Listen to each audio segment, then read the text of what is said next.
டீயில் தேநீரில் ஈ விழுந்து விட்டால் அந்த ஈயை அதே டீயில் மூழ்கடித்த பிறகு அந்த டீயை குடிக்க சொல்லும் ஹதீஸ் சரியானதா அப்படின்னு கேட்குறார். அதாவது ஹதீஸ் ஒன்று இருக்குது, எப்படி இருக்குன்னு கேட்டால், ஈ வந்து இதா வக்கா துபாபு ஃபி ஷராபி அகதிக்கும். அவர் கேட்ட கேள்வி கேட்ட ஹதீஸ் எதுன்னு கேட்டால் புகாரியில் 3320வது ஹதீஸில் இருக்கிறது.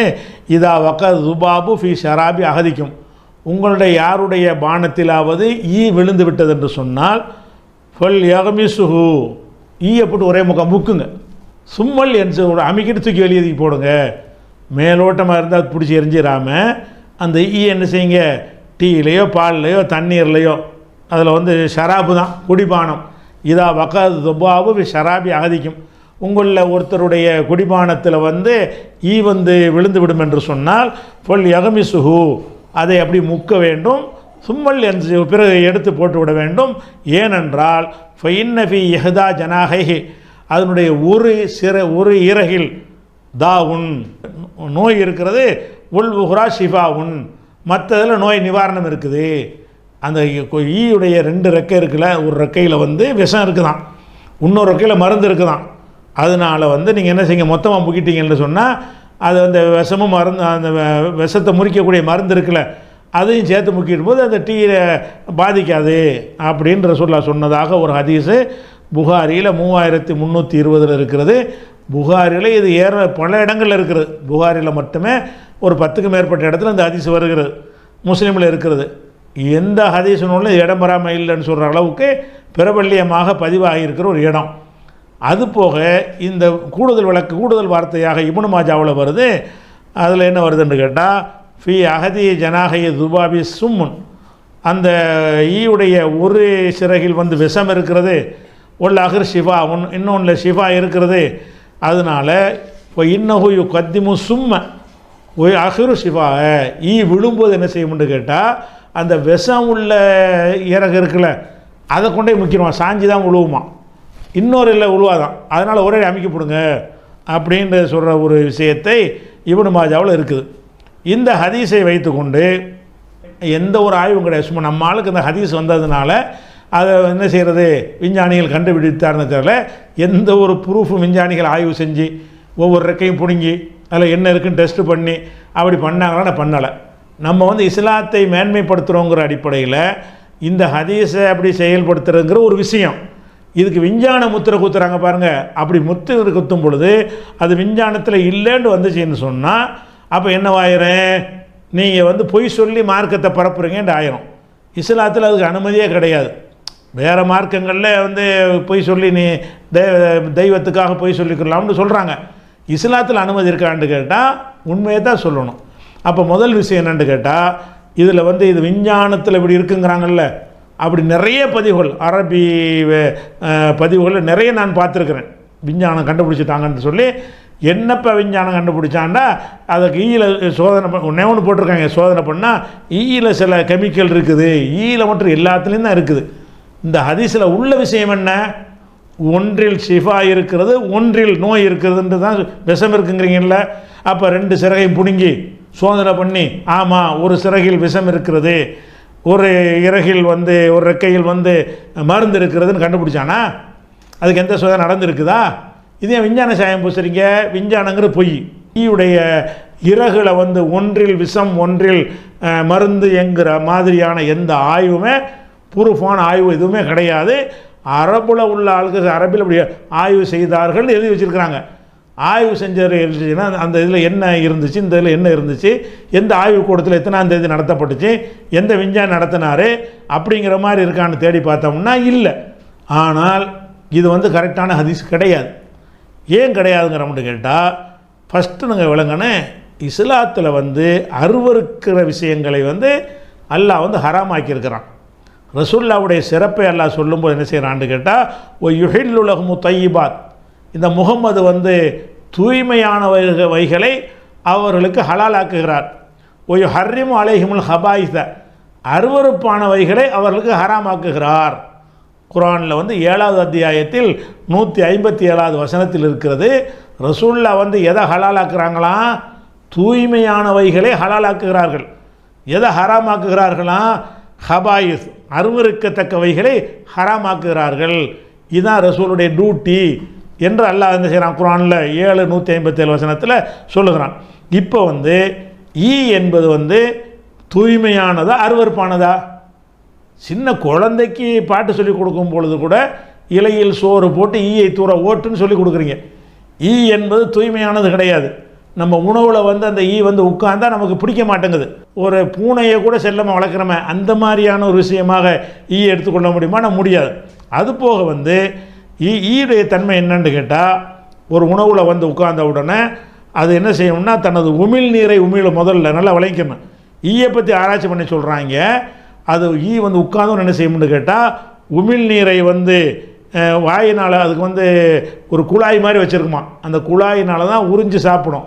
திட உணவாக இருந்துச்சின்னு சொன்னால் அது திட உணவு திங்க முடியாது. அதுக்கு அது உமிழ்நீர் உமிழ்நீரில் ஒரு குழாய் மாதிரி இருக்குமா, அதை திட உணவில் போட்டோன்னு அது கரைஞ்சிரும். கரைச்சோன்னு என்ன செய்யும், அது கரைசலாக ஆக்கி தான் உறிஞ்சி குடிக்கும் அப்படின்னு சொல்லி கண்டுபிடிச்சிருக்கிறாங்க. அது போக அப்போ ஈ என்ன செய்யுதுன்னா, அது குழாய் மூலமாகத்தான் அதெல்லாம் செயல்படுது, ரெக்கையை வச்சு கிடையாது. அது போக ஈக்களினால் பரவக்கூடிய நோய்கள்னு விஞ்ஞானிகள் ஆராய்ச்சி பண்ணி 100 வகையான நோய்களை பட்டியல் பிடிச்சி சொல்கிறாங்க. இந்த 100 நோய்கள் ஈயினால் பரவுகிறது. அப்போ இது கண்டுபிடிக்கப்பட்ட ஒரு விஷயம். அதே மாதிரி 600 விதமான பாக்டீரியாக்களை பரப்புகிறது என்று சொல்லி மரபணு ஆய்வில் கண்டுபிடிச்சி சொல்கிறாங்க. அது இந்த பாக்டீரியா என்ன பண்ணணும்னு கேட்டால், வயிற்று வலி, இரத்தத்தில் நச்சை ஏற்றுதல், நிமோனியா ஆகிய நோய்களை பரப்புகின்றன. ஏன்னு கேட்டால், ஈயுடைய தன்மை என்ன? அது போய் என்ன செய்யும், கண்டதுலேயும் போய் உட்காரும், மலத்தில் உட்காரும், விஷத்தில் உட்காரும், கூவத்தில் உட்காரும், சிறுநீரில் உட்காரும். உட்கார்ந்துட்டு காலில் எல்லாம் ஒட்டிக்கிறோமா, அப்படி நம்ம உணவில் உட்காரும். இப்போ அந்த காலில் உள்ள அருவருப்பு அந்த தண்ணி அந்த உணவில் படத்தானே செய்யும். அது எப்படி இதை எப்படி ரசூலில் போட்டு நல்லா முக்கி சாப்பிடுவாங்க. இது அல்லாஹ்வுடைய ரசூல் தூய்மையானதாக ஹலால் ஆக்குறாங்க. என்ன செய்கிறாங்க, உளுந்தோன்னு தூக்கி போடுண்டாது ஓரளவு கணக்கில் எடுத்துக்கலாங்க. நல்லா போட்டு முக்கி சாப்பிடுன்னு சொன்னால் அது கொஞ்சம் கொஞ்சம் அந்த காலில் உள்ளது கரையாமல் இருந்துச்சுன்னு வைங்க, ஒரு முக்கணுன்னு இது எல்லாமே அதில் உள்ள அசிங்கங்கள்லாம் அசுத்தங்கள்லாம் ஒன்றா கரைஞ்சி போயிடும்.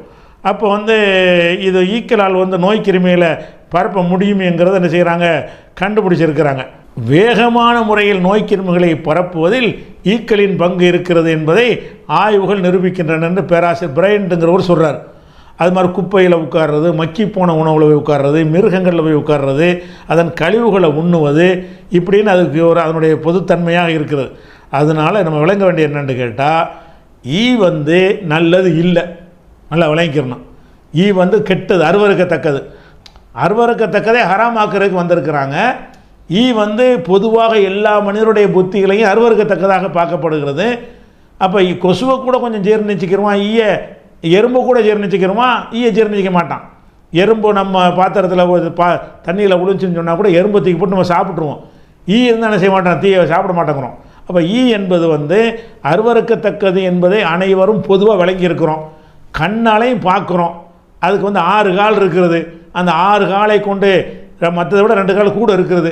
அப்போ 6 காலை கொண்டு எல்லாத்தையும் மலஜெல்லாம் சாக்கடையெல்லாம் முக்கிவிட்டு அதோடு தண்ணியில் உட்காந்தா என்னவாகும், குடிபானத்தில் அந்த 6 காலில் உள்ள நச்சுகள் அந்த இதில் கலந்துருமா இல்லையா சின்ன அளவில். ரசூல் ஸல்லல்லாஹு அலைஹி வஸல்லம் சொன்ன இந்த மாதிரியான ஹதீஸ்களை 2 விதமாக நீங்கள் எடுத்துக்கொள்ள வேண்டும். ஒன்று, ஆன்மீகம் சம்பந்தப்பட்ட ஒரு விஷயம் அது சொல்லப்படுதுன்னு சொன்னால் அதை நம்ம என்ன செய்ய சோதிக்கக்கூடாது. உதாரணமாக அல்ஹம்து சூரா ஓதுனீங்கன்னு சொன்னால் இந்த மாதிரி ஏற்படும், அந்த மாதிரி ஏற்படும் அப்படின்னு சொன்னால் அதை சோதிக்கிற விஷயமா? ஓதி பார்த்தா குணமாகுதுன்னு சொல்கிறோம்ல. அல்ஹம்து சூரா விஷக்கடிக்கு ஓதி பார்க்குறாங்க, விஷம் குணமாயிடுச்சு. இந்த அல்ஹம்தை கொண்டே டெஸ்ட் பண்ண முடியுமா? அது ஒரு மெட்டீரியலா? இல்லை. அது ஆன்மீக பலம், ஆன்மீகத்தினால குணமாக இருக்கும், துவாவினால குணமாக அப்படின்னு எடுத்துகிட்டு போயிடலாம். ஆனால் ஒரு பொருள்களில் இன்னது இருக்குது என்று ரசூலுல்லாஹ் சொல்வார்களே, ஆனால் அது நிரூபித்து காட்டணும். இந்த பொருளில் இன்னது இருக்குதுன்னு சொன்னார்களே, ஆனால் பொருள் தான் கையில் இருக்குதே, சோதித்து பார்த்துடலாம்ல. அப்போ ரசூல் ஸல்லல்லாஹு அலைஹி வஸல்லம் சொன்னதாக என்ன வருதுன்னு கேட்டால், ஈ ஒரு சிறகுல விஷத்தை வச்சுருக்குது, ஒன்றில் நிவாரணத்தை வச்சுருக்குங்கிறீங்கல்ல, இது உண்மையா? இது உண்மை இல்லை. ஈயே மொத்தத்தில் கெடுதி. அப்போ அல்லாஹ்வுடைய ரசூல் வந்து கிருமிகளை பரப்பக்கூடிய, நோய்களை பரப்பக்கூடிய, அருவருப்புலையும் அசிங்கத்திலையும் உட்கார்ந்து கொண்டு அதை கொண்டாந்து நம்முடைய பானத்தில் பரப்பக்கூடிய ஒன்றை வந்து அதுக்கு மாற்றமாக சொல்லுவாங்களா? அதை முக்கி சாப்பிடுங்க என்று சொன்னால் அவ்வளோ மாற்றம். இப்படி வகையில் இருக்கவே முடியாது. அருவருக்கத்தக்கதை வந்து நல்லது மாதிரி சொல்லக்கூடிய விஷயத்தை வராது. இன்னும் சொல்ல போனால் அல்லாஹ் குர்ஆனில் என்ன சொல்லி காட்டுறான்னு கேட்டால், ஒமன் அஸ்தகு மினல்லாஹி ஹதீஸா, அல்லாவை விட உண்மை பேசுகிறவன் எவன் இருக்க முடியும்? உண்மையாக இருக்கிறது தான் பெரிய அளவுகோலுங்க. இது உண்மையாக இருக்கிறதா? உண்மையை தான் நம்ம ஏற்றுக்கொள்ளணும். இந்த ஈல வந்து நன்மை அப்படின்னு சொல்லி உண்மையா யாராவது நிரூபிச்சிருக்கிறாங்களா? மெட்டீரியல் ஈங்கிறது கிடைக்கிற ஒரு பொருள் தானே. திக்ரு தஸ்பீகு செலவாத்து மாதிரி ஆன்மீக சம்மந்தப்பட்டது இல்லை தானே, ஒரு பொருள் தானே, உயிரினம் தானே. எப்படி சோதனை பண்ணு, இவ்வளோ இருக்கான்னு பாரு. அது மாதிரி ஒரு பானத்தில் வந்து உளுந்தவுடனே அந்த பானத்தை டெஸ்ட் பண்ணணும், நல்லா முக்கிய போட்டு ஒருக்கா டெஸ்ட் பண்ணணும். பாருங்கள், இதை முக்கின பிறகு இப்படி ஏற்பட்டிருக்கு, முக்குறதுக்கு முன்னாடி அப்படி ஏற்பட்டிருக்குன்னு எப்படி ஏதாவது காட்டியிருக்கீங்களா? ஒரு ப்ரூஃபும் கிடையாது. கெடுதின்னு தான் இருக்கிறது. வந்து பானத்தில் உட்கார்ந்தால் கெடுதி என்று தான் இருக்கே தவிர அதில் நோய்களை தான் பரப்புமே தவிர எந்தெந்த நோய்களில் உள்ள கிருமிகளை வந்து உட்கார்ந்து கொண்டால் நம்மள்ட்ட வந்து உட்காந்து பரப்பிட்டு போயிடுது. அப்போ வந்து சிறங்கு சொறி சிறங்கு உள்ள ஒன்றைய உடம்புல உட்காந்துட்டு நம்ம உடம்புல உட்காந்துச்சுன்னு சொன்னால் சொறி சிறங்கை பரப்பி விட்டு போயிடும். அப்போ அந்த மாதிரியான ஒரு தன்மை ஈக்கி இருக்குன்னு சொல்லும் பொழுது அதுக்கு மாற்றமாக நம்ம என்ன செய்கிறோம்னு கேட்டால் இதுக்கு விஞ்ஞான கலரை பூசி இது சரின்னு சொல்லி கொண்டிருக்கிறார்கள். அறிவிப்பாளர் சரியாக இருக்குது, ஏதோ ஒன்று ரசூலா சொல்லியிருப்பாங்க, ஏதோ ஒன்று வணங்கியிருப்பாங்கன்னு விட்டு போயிடணுமே தவிர அல்லாஹ்வுடைய ரசூலுடைய வார்த்தையாக இருக்குமா? இது உண்மைக்கு மாறானதை ரசூலா சொல்லுவாங்களா? உண்மைன்னா சோதித்து காட்டு, உண்மை என்றால் நிரூபித்து காட்டணும். ஆன்மீக விஷயத்தை நிரூபித்து கேட்க மாட்டோம். குல்ஹுவல்லா சூரா ஓதினால் உனக்கு அந்த நோய்க்கு குணமாகவும் ஹதீஸ் இருந்துச்சுன்னு சொன்னால் குல்ஹுவல்லா எதில் போய் எந்த லேபில் போய் சோதிப்பீங்க? அது நம்பிக்கை சார்ந்த விஷயம். நம்பிக்கை சார்ந்த விஷயங்களை சொன்னார்களே ஆனால் அது இறை நம்பிக்கைக்கு தகுந்தவாறு அந்த பலன் கிடைக்கும் என்று எடுத்துக்கொள்ளலாம். நம்பிக்கை சாராமல் மெட்டீரியல், ஒரு பொருள், ஒரு உயிரினம், ஒரு பேரிச்சம்பழம், ஒரு கோதுமை, ஒரு கொசு, ஒரு பள்ளி கரப்பான், இதை பற்றி சொல்வார்களே ஆனால் அதில் என்ன இருக்குன்னு டெஸ்ட் பண்ணிடலாமே. அப்போ அதெல்லாம் இல்லையே, அதுக்கு மாற்றமாவில் இருக்குது. சோதனை பண்ணி பார்த்தவங்க யாராச்சும் நம்ம ஆளுக்கு பரப்புனதை தவிர யாராச்சும் விஞ்ஞானிகள் வந்து ஆய்வு செஞ்சு சொல்லியிருக்கிறாங்களான்னா இல்லை. அதனால் இந்த மாதிரி அருவருக்கத்தக்க ஒரு காரியத்தை அல்லாஹ்வுடைய ரசூல் சொல்ல மாட்டார்கள். அது ஒரு விஷயம். வஹீனா அல்லாஹ்வுடைய அறிவிப்பில் சொல்லியிருப்பார்கள் என்று சொன்னால் அந்த அந்த தன்மை இருக்க வேண்டும். இல்லவே இல்லை, அதுக்கு மாற்றமான ரிசல்ட் தான் இருக்கிறது. வஹி பொய்யாகாது. ஒமன் அஸ்தக் மினல்லாஹி கீலா, பேச்சில் அல்லாஹ்வோட உண்மையானவன் யார்? ஒமன் அஸ்தக் மினல்லாஹி ஹதீஸா, செய்திகளில் அல்லாஹ்வை விட உண்மையானவன் யார்? அல்லாஹ் சொன்னால் உண்மையாக இருக்கும். உண்மைக்கு என்ன அர்த்தம்? சோதித்து அறிஞ்சால் உண்மை மாற்றமாக வரக்கூடாது. அப்போ இந்த சம்பந்தப்பட்டதை சோதிக்கும் பொழுது அது பொய்யாக இருக்கிறது. இந்த ஹதீஸ் வந்து ஆத்தன்டிக்கான ஹதீஸ் என்று எல்லோரும் சொன்னாலும் அது அறிவிப்பாளரை வைத்து சொல்லுகிறார்கள்.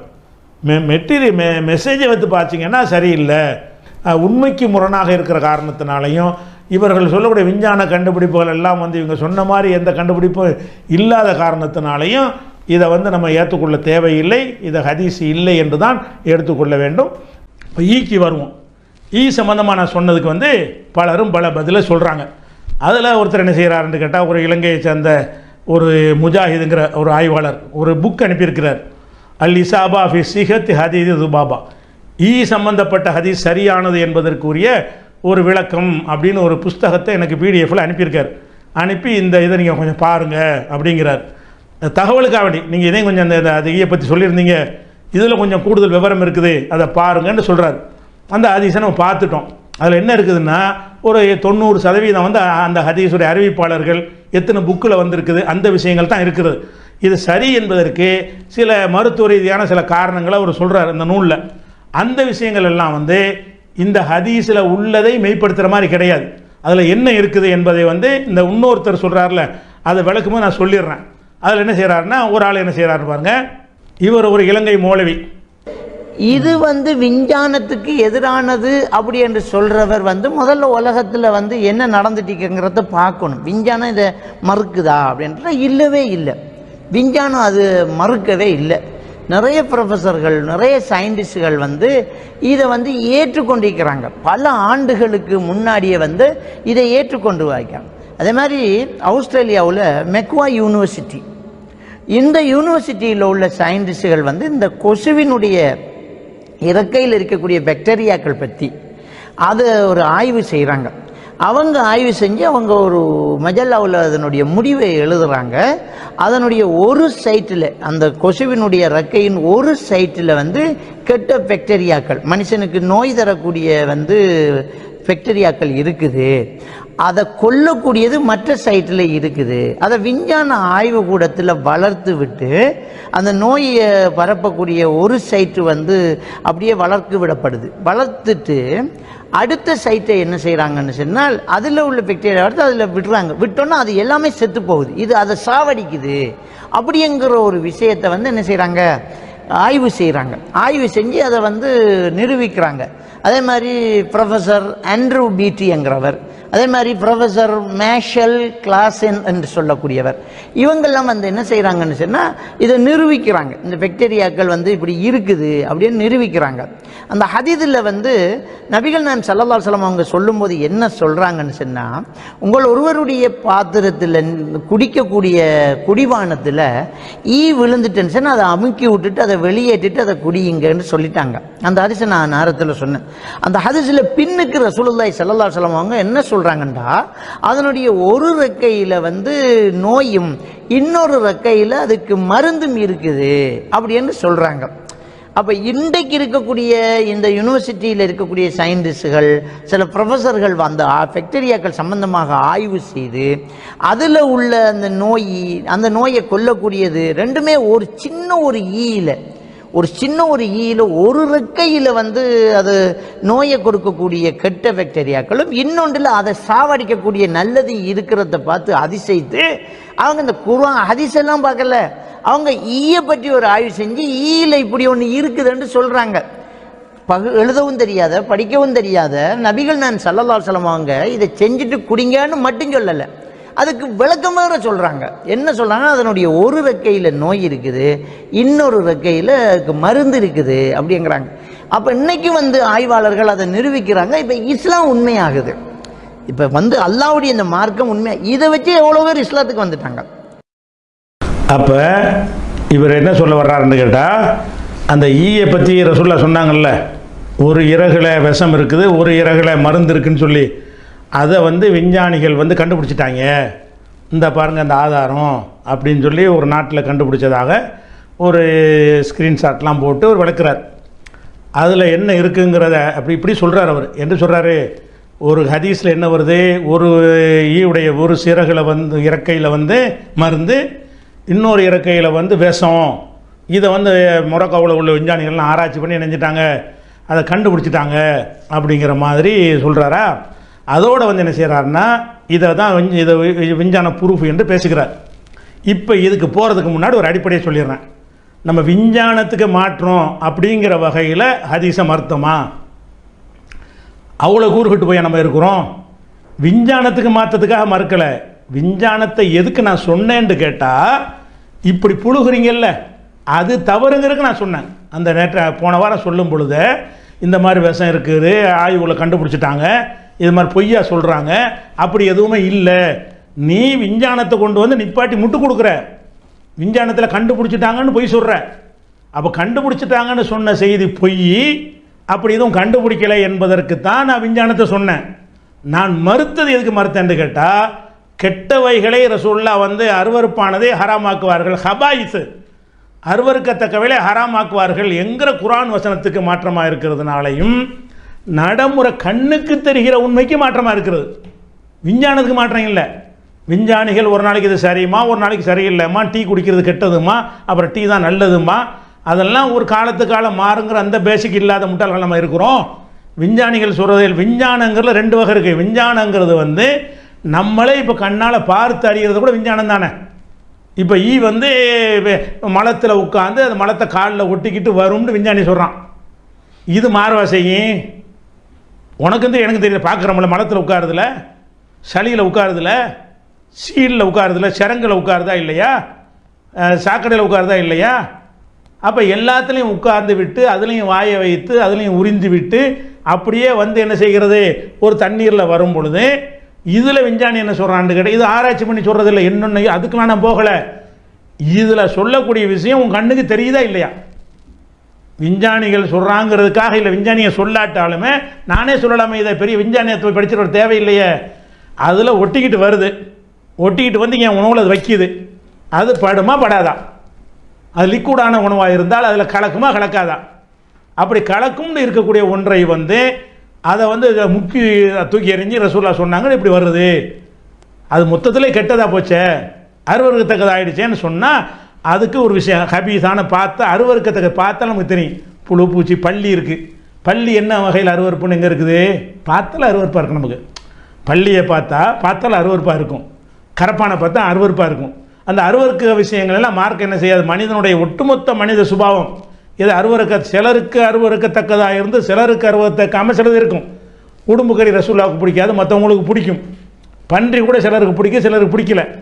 ஆனால் சிலது வந்து யாருக்குமே பிடிக்காது. அந்த மாதிரி உள்ள ஒரு பொது பற்றி எல்லாம் அருவருக்கத்தக்கதுன்னு பிறந்தால் அல்லாஹ் அப்படி படைச்சிருக்கிறான். அப்போ அருவருக்கத்தக்கதாக இருக்கிற ஒன்றை வந்து ரசூலுல்லாஹ் ஹராமாக்குவார்கள் வரும் பொழுது அது நல்லது இருக்காது அப்படிங்கிறதுக்காக வேண்டி நம்ம ஒரு விளக்கம் சொல்கிறோம். விஞ்ஞானத்துக்கு மாற்றங்கிறதுக்காகலாம் சொல்லவே கிடையாது. சரி, அடுத்து என்னென்னு கேட்டால், இவர் சொல்கிறார்ல, ஒரு விஞ்ஞான கட்டுரைன்னு போட்டிருக்காருல, முழு கட்டுரை தான் ஓடிக்கிட்டு இருக்கு பாருங்க. இந்த விஞ்ஞான கட்டுரையில் சொல்கிறார், இந்த மொத்த கட்டுரையிலையும் இவர் சொன்ன வாசகமே இல்லை. என்ன வாசகம், எந்த இதை காட்டுறாரோ அவர் மேம்போக்க காட்டுகிறாரோ அந்த முழு ஆர்டிக்கல் இதுதான் அவர் காட்டக்கூடியது. இவர் காட்டி எழுத்த வாசிச்சுலாம் உங்களுக்கு அர்த்தம் செய்யலை, இது படத்தைப்படி காட்டுறாரு. விஞ்ஞானிகள் கண்டுபிடிச்சிட்டாங்க. என்ன கண்டுபிடிச்சிட்டாங்க? ஒரு கையில் ஒரு இறக்கையில் விஷம் இருக்குது, ஒரு இறக்கையில் வந்து மருந்து இருக்குன்னு விஞ்ஞானிகள் கண்டுபிடிச்சிட்டாங்கன்னு சொல்லி அந்த ஈயை பற்றி ஒரு ஆய்வு, அது உண்மை. ஈயை பற்றி ஆய்வில் இவர் என்ன சொல்கிறாருன்னு கேட்டால், இதை கண்டுபிடிச்சிட்டாங்களாம். இதை பார்த்து ஆச்சரியப்பட்டு போய் இப்படிலாம் உங்கள் நபி சொல்லியிருக்கிறாருன்னு கேட்டு கூட்டம் கூட்டமாக சிலத்துக்கு வந்துட்டாங்களாம் அப்படின்னு விட்றாரு. நீ எடுத்துக்காட்டு அந்த வாசகத்தை. இந்த விஞ்ஞான கட்டுரையில் அது இருக்கான, ஈயில் விட ஒரு கையில் அது இருக்குது, இன்னொரு ரெக்கையில் மருந்து இருக்குன்னு இருக்கா? இல்லை. என்னன்னு கேட்டால், இது இதுக்காக இவங்க ஆராய்ச்சி பண்ணலை. இந்த ஆர்டிக்கல் விஷயம் எதுக்கு வருதுன்னு கேட்டால், இந்த ஈயை பற்றி அவங்க சிந்திக்கிறாங்க. இந்த ரசூலுல்லாஹ் சொன்னதுக்காக சிந்திக்கலை. ஈயை பொறுத்த வரைக்கும் அது இப்போ பார்த்தாலும் சாக்கடையில் இருக்குது, நாத்தத்தில் இருக்கிறது, மழை ஜலத்தில் உருளுது, கெட்ட கெட்டதெல்லாம் சாப்பிடுது, இவ்வளோ கொண்டாந்து அடுத்தவனுக்கெல்லாம் பரப்பி விட்டு போயிடுது. ஆனால் அதுக்கு முன்னே ஏற்பட மாட்டேங்குது. என்ன விஷயம்? இப்போ அந்த கெட்ட கிருமியை கொண்டாந்து எனக்கு பரப்புது என்று சொன்னால் அப்போ அதுக்கு முதல் பாதிக்கணுமா இல்லையா? ஈக்கி இன்னொரு கூட போட்டு விடுங்க. ஈக்கி பாதிக்கணுமா இல்லையா? அப்போ ஈக்கி பாதிக்க காணாம ஏன்னு சொல்லி ஆராய்ச்சி பண்ணுறாங்க. நல்லா கவனிங்க. எதுக்கு ஆராய்ச்சி பண்ணுறாங்கன்னா, ஈயில் வந்து மூட்டு கெடுதிகள் இருக்கிறது, கூழு அழுகின முட்டை நாஸ்தம் பண்ணி எல்லாத்துலேயுமே உட்காந்துட்டு வருது. அவ்வளோ வந்துச்சுன்னா என்ன செய்யணும்? அந்த முதல்ல அந்த ஈயை பாதிக்கணும். நமக்கு பரப்பி விட்டு போது ஒன்றும் ஆக மாட்டேங்குது. இது என்னடா விஷயம் அப்படின்னு ஆராய்ச்சி பண்ணுறாங்க. ஆராய்ச்சி என்ன இருக்குது அதில் அப்படிங்கும் பொழுது அந்த ஆராய்ச்சியில் வந்து இரு விஷயங்களே அவங்க சொல்கிறாங்க. ஒன்று என்ன செய்கிறாங்கன்னு கேட்டால், அந்த ஈக்கி உள்ள மரபு அணுக்குள்ள அதுக்கு நோய் எதிர்க்கக்கூடிய அந்த ஒரு ஆற்றல் கூடுதலாக இருக்கிறது. அது என்னத்தை வேணாலும் உங்களுக்கு பரப்புனாலும் பரப்புமே தவிர அதுக்கு ஒன்றும் செய்யாது. அதை எதிர்த்து நிற்கிற மாதிரி அதில் டிஎன்ஏ அதில் மரபணு இருக்கிறது. அதை வந்து உள்ளுக்குள்ளே அந்த மரபணு ஆராய்ச்சி பண்ணிவிட்டு இந்த ஈயுடைய மரபணுக்கு உள்ள என்ன இருக்குது, அந்த அந்த நமக்கு பரப்பக்கூடிய நோய் கிருமிகள் இருக்குல்ல, அந்த கிருமிகள் வந்து அதை பாதிக்காது, அதை போய் திங்கிது, அதுக்கு பாதிக்க மாட்டேங்குது. அவ்வளோ பெரிய ஒரு தன்மை அதுக்குள்ளே அந்த ஈக்கு எந்த கேடும் நடப்பதில்லை அப்படிங்கிறது ஒரு ஆய்வு. இந்த ஆய்வு இதுக்கு பொருந்துமா? ரெண்டு ஆய்வுகள் வர ரெண்டு விஷயம் வருது. ஒரு விஷயம் என்னன்னு கேட்டால், அதனுடைய உள்ளுக்குள்ளே மரபணுல இருக்குது, மரபணு உள்ளே இருக்கிறதுக்காக வேண்டி போய் தண்ணியில் முக்குனா உள்ளே இப்படி வரும், அறுத்து போட சொல்லப்போ அப்படி இருந்தால் கூட மரபணுவில் உள்ளது எப்படி நமக்கு வரும்? மரபணுவில் அந்த அம்சம் அதுக்கு இருக்குது என்று சொன்னால் அதுக்கு இருக்குன்னு அர்த்தம். அதை போய் முக்குனா வந்து அதை எடுக்கும்னு அர்த்தம். அதை வருமா? ரெண்டு விஷயம் கண்டுபிடிச்சிருக்கிறாங்க ஈயை பற்றி. ஒரு விஷயம் இப்படி ஒன்று உள்ளுக்குள்ளே இருக்குது விஷயம், அந்த ஈயுடைய உள்ளமைப்பில் வந்து நோய் எதிர்க்கக்கூடிய தன்மை இருக்கிறது, இருந்துட்டு போகுது. நமக்கு என்ன அந்த விஷயத்துக்கு ஈ வந்து டீயில் கூட ஒரு அமுக்கி தூக்கி போட்டுருங்க. ஏன்னா ஒரு இறகுல வந்து விஷம் இருக்குது, ஒரு இறகுல மருந்து இருக்குது, இப்படிங்கிறதுக்கு ஏதாவது சம்மந்தம் இருக்குதா? இதை ஒரு ஆய்வு பண்ணிடுறாங்க. அடுத்து என்ன செய்கிறாங்கன்னு கேட்டால் இன்னொரு ஆய்வு செய்கிறாங்க.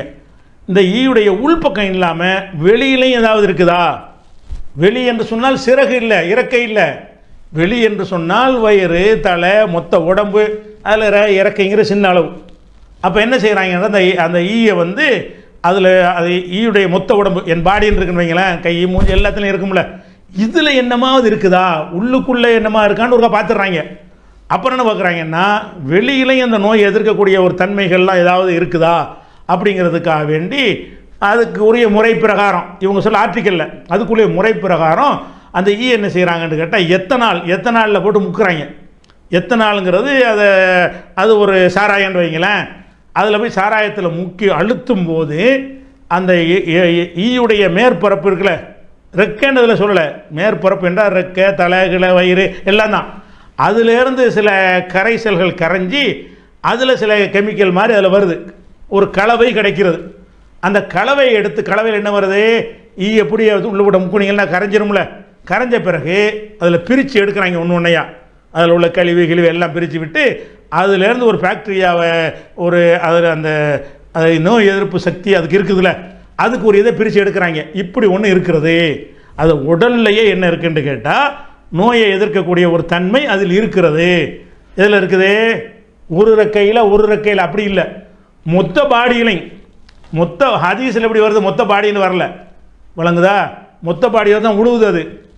ஆனால் அதில் இருக்கிறது வந்து நமக்கு பயன் தருமானா பயன் தராது. பயன் தருமாக இருந்தால் எத்தனை நாள் இதுக்கு முக்குறான், வெறும் தண்ணியில் முக்குனா ஆகாதுன்னு அர்த்தம். நீ சொன்ன விஞ்ஞான கருத்தில் என்ன வருதுன்னு கேட்டால் எத்தனை நாளுங்கிற சாராயத்தில் முக்கணும், ஒவ்வொன்றையும் சிலது ஆசிட்டில் முக்குவாங்க, சிலது ஒன்றொன்றுக்கு ஒரு பொருளை முக்குவாங்க. அப்போ எத்தனாலில் கொண்டே முக்குனின்னு சொன்னால் அந்த எத்தனாலுங்கிறதுடைய அந்த ரசாயனத்தின் காரணமாக அந்த கொசுவுடைய மேற்பரப்பில் உள்ள அந்த பூச்சிக்களை அது கரைத்து எடுக்கும். அதில் சில ஒரு சக்தி இருக்கிறது. என்ன சக்தி இருக்கிறது, நோய் எதிர்ப்பு சக்தி இருக்கிறது. அதை கொண்டு தான் ஈ வந்து தன்னை பாதுகாத்துக் கொள்கிறது. அந்த பாக்டீரியா பிரித்து எடுத்து இதை மனிதனுக்கு நோய் எதிர்ப்புக்கு பயன்படுத்த முடியுமா என்று ஆராய்ச்சியில் இருக்கிறோம். அந்த கலவையெல்லாம் எடுத்து பிரித்து இதான் அவங்களுடைய விஞ்ஞானத்தினுடைய சாராம்சம். அந்த ஆர்டிக்கலை நிறுத்தி பார்த்தோன்னு என்ன செய்யுங்க, முழுசாக படித்து நீங்களே தெரிஞ்சு கொள்ளுங்கள். அப்போ இதில் என்ன நான் கேட்குறேன்னு கேட்டால், நீ அந்த ஹதீஸில் என்ன இருக்குது, ஒரு ரெக்கையில் இது ஒரு ரெக்கையில் அதுங்கிற அப்படி இருக்க விஞ்ஞானத்தில் இல்லை. விஞ்ஞானி என்ன சொல்கிறான், அந்த ஒட்டுமொத்த ஈயுடைய பாடியில் ஒரு விதமான ஒரு பாக்டீரியாக்கள் இருக்கிறது. அது என்ன செய்யும்னா நோய் எதிர்க்கக்கூடிய சக்தி அது கொடுக்குறது, உள்ளுக்குள்ளேயும் இருக்கிறது, அது ஒரு ஆராய்ச்சி, மேலேயும் இருக்கிறது. அதனால் அதுக்கு என்ன செய்யாது, நம்மளுக்கு பரப்பி விட்டுரும், அதுக்கு ஒன்றுமே செய்யாது. அது சுய பாதுகாப்புக்கு அல்லாத கொடுத்துருக்குறான். அது உன்னையே பாதுகாக்குங்கிறதுல சொல்லப்படவே இல்லை. அதை கூட பிரித்து எடுக்கிறதா இருந்தால் தண்ணிக்குள்ளே முக்கணும்னு பிரியாது. அப்படி இருக்குமாக இருந்தால் எத்தனை நாளில் கொண்டே முக்கிறான், தண்ணியில் முக்கிற ஆராய்ச்சி பண்ண வேண்டியது தானே. நீ என்ன செய்கிற, டீயில் முக்க சொல்கிற, டீ என்ன எத்தனை நாள், அது பால் எத்தனை நாளா, தண்ணி வந்து எத்தனை நாளில் உள்ளதா. அப்போ எத்தனை நாளுங்கிறது வந்து அந்த ஒரு எரிசாராயத்தில் கொண்டே நீ போட்டே என்று சொன்னால் அதனுடைய அந்த ஸ்பிரிட் மாதிரி இருக்கும்ல, அது கரைச்சி எடுக்கும். அப்படி எல்லாத்தையும் கரைச்சி எடுக்கும் பொழுது அது பின்னாடி ஒரு கலவை மாதிரி கிடைக்கும். அந்த கலவையை பிரித்து என்ன செய்வாங்க, குருடாயில் எடுத்து பெட்ரோல், டீசலு, தார் இப்படி பிரிக்கிறாங்கல்ல, அந்த மாதிரி பிரித்து எடுக்கும் பொழுது இந்த பாக்டீரியா சக்தியை மட்டும் பிரித்து எடுக்கிறாங்க. இதுதான் அதுக்கு நோய் எதிர்க்கிறதுக்கு உதவுகிறது. இது எப்படி கண்டுபிடிக்கிறாங்க, விஞ்ஞானிகள் வந்து எத்தனை நாளில் போட்டு அப்படி அந்த நவீன முறை பிரகாரம் பிரித்து எடுக்கிற ஒரு விஷயம். அப்படி அந்த ஈயை போட்டு மொத்தமாக முக்குனா அதிலிருந்து உள்ள அந்த பாக்டீரியாவுடைய தன்மை தண்ணிக்குள்ளே இறங்க மாட்டா, இறங்காது. இறங்குமாக இருந்தால் விஞ்ஞானி போட்டு ஆராய்ச்சி பண்ண தேவையில்லை, தண்ணியில் முக்கியமாக தண்ணியை போட்டு ஆராய்ச்சி பண்ணிட்டு போயிருப்பான். அப்போ தண்ணியிலாம் இந்த கதை நடக்காது, பாலில் நடக்காது, தேனில் நடக்காது, அதுக்குரிய ரசாயனத்தில் போடணும். அப்படி போட்டு அதில் ஒன்று இருக்குங்கிற இது ஒரு கண்டுபிடிப்புக்கு இந்த ஹதீஸுக்கு ஏதாவது சம்மந்தம் இருக்குதா?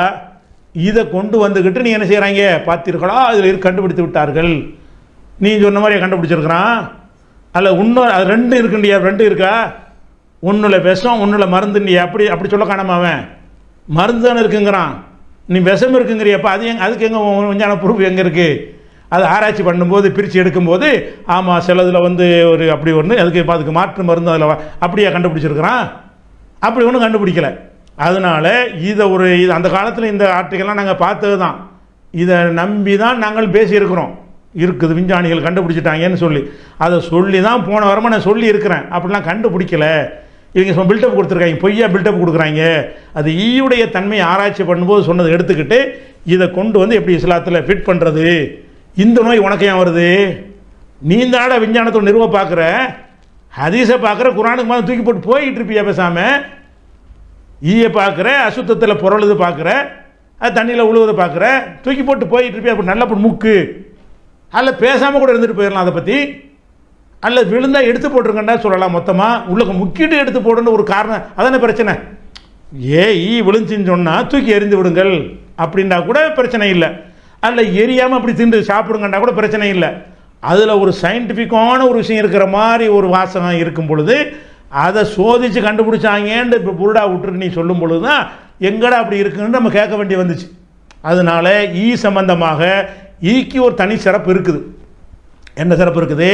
அதன் உள் அமைப்பிலையும் நோய் எதிர்க்கக்கூடிய தன்மை இருக்கிறது.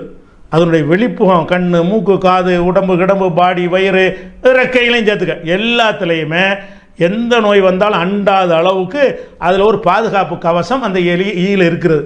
விஷ கவசம் இல்லை, ஒன்றுல மருந்து ஒன்றுல விஷங்கிறீங்களா, அது அதில் இல்லை, மொத்தத்தில் இருக்கிறது.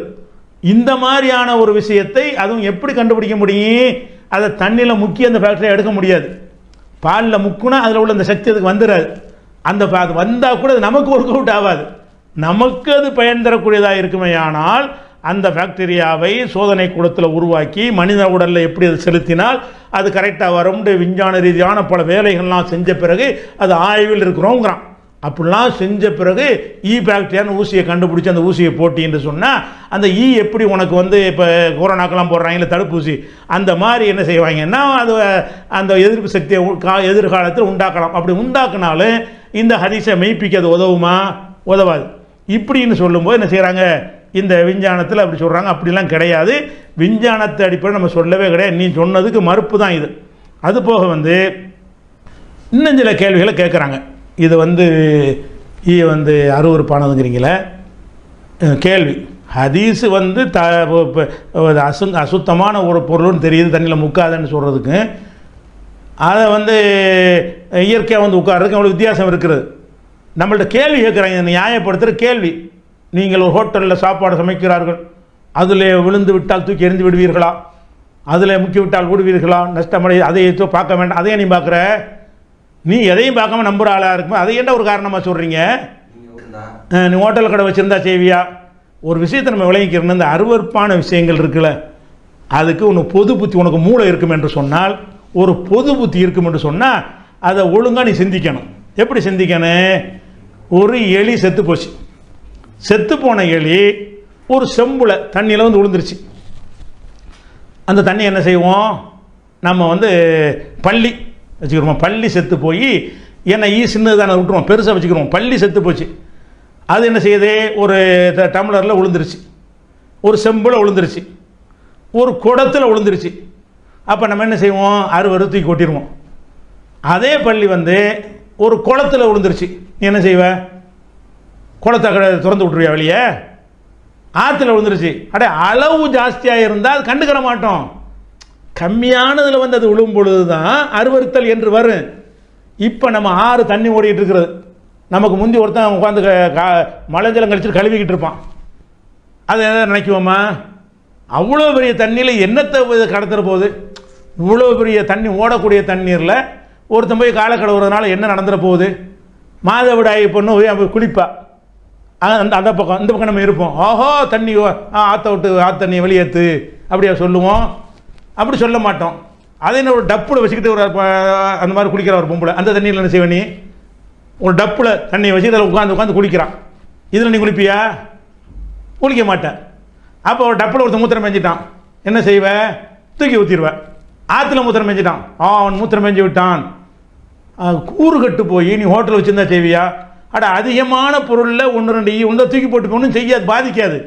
அந்த அருவறுப்பு இருப்புனா என்னென்னா, அந்த குறைந்த டம்ளரில் உள்ள அளவில் வரும்போது பாதிக்கும், சின்ன அளவில் உள்ளது பாதிக்கும். எந்த ஒரு அருவறுப்பானதுக்கு நீ என்ன அளவுகோல் வச்சுருக்கிற? புத்தியை பயன்படுத்தணுமா இல்லை? வாதம் பண்ணுறேன்னு உருட்டு கிறுக்குத்தனமாக வளர்றதா அது? அப்போ ஹோட்டல் வச்சுருந்தானா ஹோட்டலில் என்ன அரைக்கப்படி அரிசி ஆக்குவானாம? அது போக திடப்பொருளில் உழுவும் போது அந்த பஞ்சாயத்து வராது. திரவத்துக்கு இந்த பஞ்சாயத்து வரும். சோத்தில் விழுந்துருச்சுன்னா அந்த 3 பறக்கையும் போட்டு விட்ற, அவ்வளோதானே. ஊடுருவியா போகும். சோத்தில் உட்காந்தா அதை தூக்கி எரிஞ்சு போயிட வேண்டியதானே. முறுக்குள்ள உட்காந்து லேசாக அந்த உடச்சி விட்டு போயிடுறோம், அவ்வளோதானே. அதில் தண்ணி மாதிரி இருந்தால் தானங்க பரப்ப முடியும், உள்ள வரைக்கும் போகும்.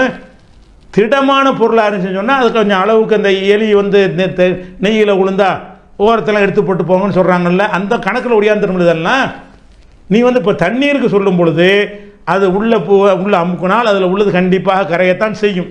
என்ன கரையும்? இவன் கண்டுபிடிச்சிருக்கிறான ஃபேக்ட்ரி, அது கரையாது. வேற என்ன கரையும்? சீலு, சிலங்கு, மரம், மல்லம், ஜலம், அதிலெல்லாம் ஒட்டிக்கிட்டு வருமா, காலில் வாயில் ஒட்டிக்கிட்டு வருமே, ரெக்கையில் கூட ஒட்டிக்கிட்டு வருமே, அதுதான் கரையும் என்று தெரியும் பொழுது தூக்கி போடுன்னு சொல்லாமல் நல்லா முக்கி நல்லா சாப்பிடு, கொஞ்சம் கொஞ்சம் கரையாமல் இருக்கும்ல, ஒரு அமுக்கணுன்னு சொன்னால் இன்னும் நல்லா கரைஞ்சி போயிடும். என்னங்கடா இப்படி ரசூலா சொல்லுவாங்களா? இப்போ இந்த ஹதீஸில் ஏதாவது பாரதூரமான கருத்துக்கள் இருக்குதான்னு கேட்டால் ஒன்றுமே இல்லைங்க. ஆனால் இவங்க பாரதூரமாக அதை சித்தரித்து காட்டுறாங்க. நபிகள் நாயகம் ஸல்லல்லாஹு அலைஹி வஸல்லம் அழகாக சொல்லி காட்டுறாங்க. அதனுடைய 2 இறக்கையில் ஒரு இறக்கையில் நோய் இருக்கிறது, இன்னொரு இறக்கையில் அந்த நோய்க்கான மருந்து இருக்கிறது. எனவே அதை நீங்கள் நன்கு முக்கி எடுத்துவிட்டு அப்புறப்படுத்தி விடுங்கள், அந்த பானத்தை நீங்கள் உண்ணுங்கள், எந்த பிரச்சனையும் இல்லை என்று சொல்றாங்க. அப்ப இந்த ஹதீஸை இவங்க மறுக்கிறதா இருந்தா, இன்னைக்கு நாங்க விஞ்ஞான அடிப்படையில தான் இந்த ஹதீஸை மறுக்கிறோம், இன்றைக்கு விஞ்ஞானத்துக்கு இந்த ஹதீஸ் ஒத்து வரல, விஞ்ஞானத்துக்கு முரணா இருக்கு அப்படின்னு இவங்க சொல்றாங்கல்ல, இதுல உண்மையை, இது கூட உண்மை கிடையாது. உண்மையிலே விஞ்ஞானத்தை காரணமா வச்சு கூட இந்த ஹதீஸை யாரும் மறுக்க மாட்டாங்க. நாமளும் விஞ்ஞானத்தை ஏத்துக்கிறோம். இந்த ஹதீஸை நம்பிய பல்வேறு விஞ்ஞானிகள் இருக்கிறார்கள்.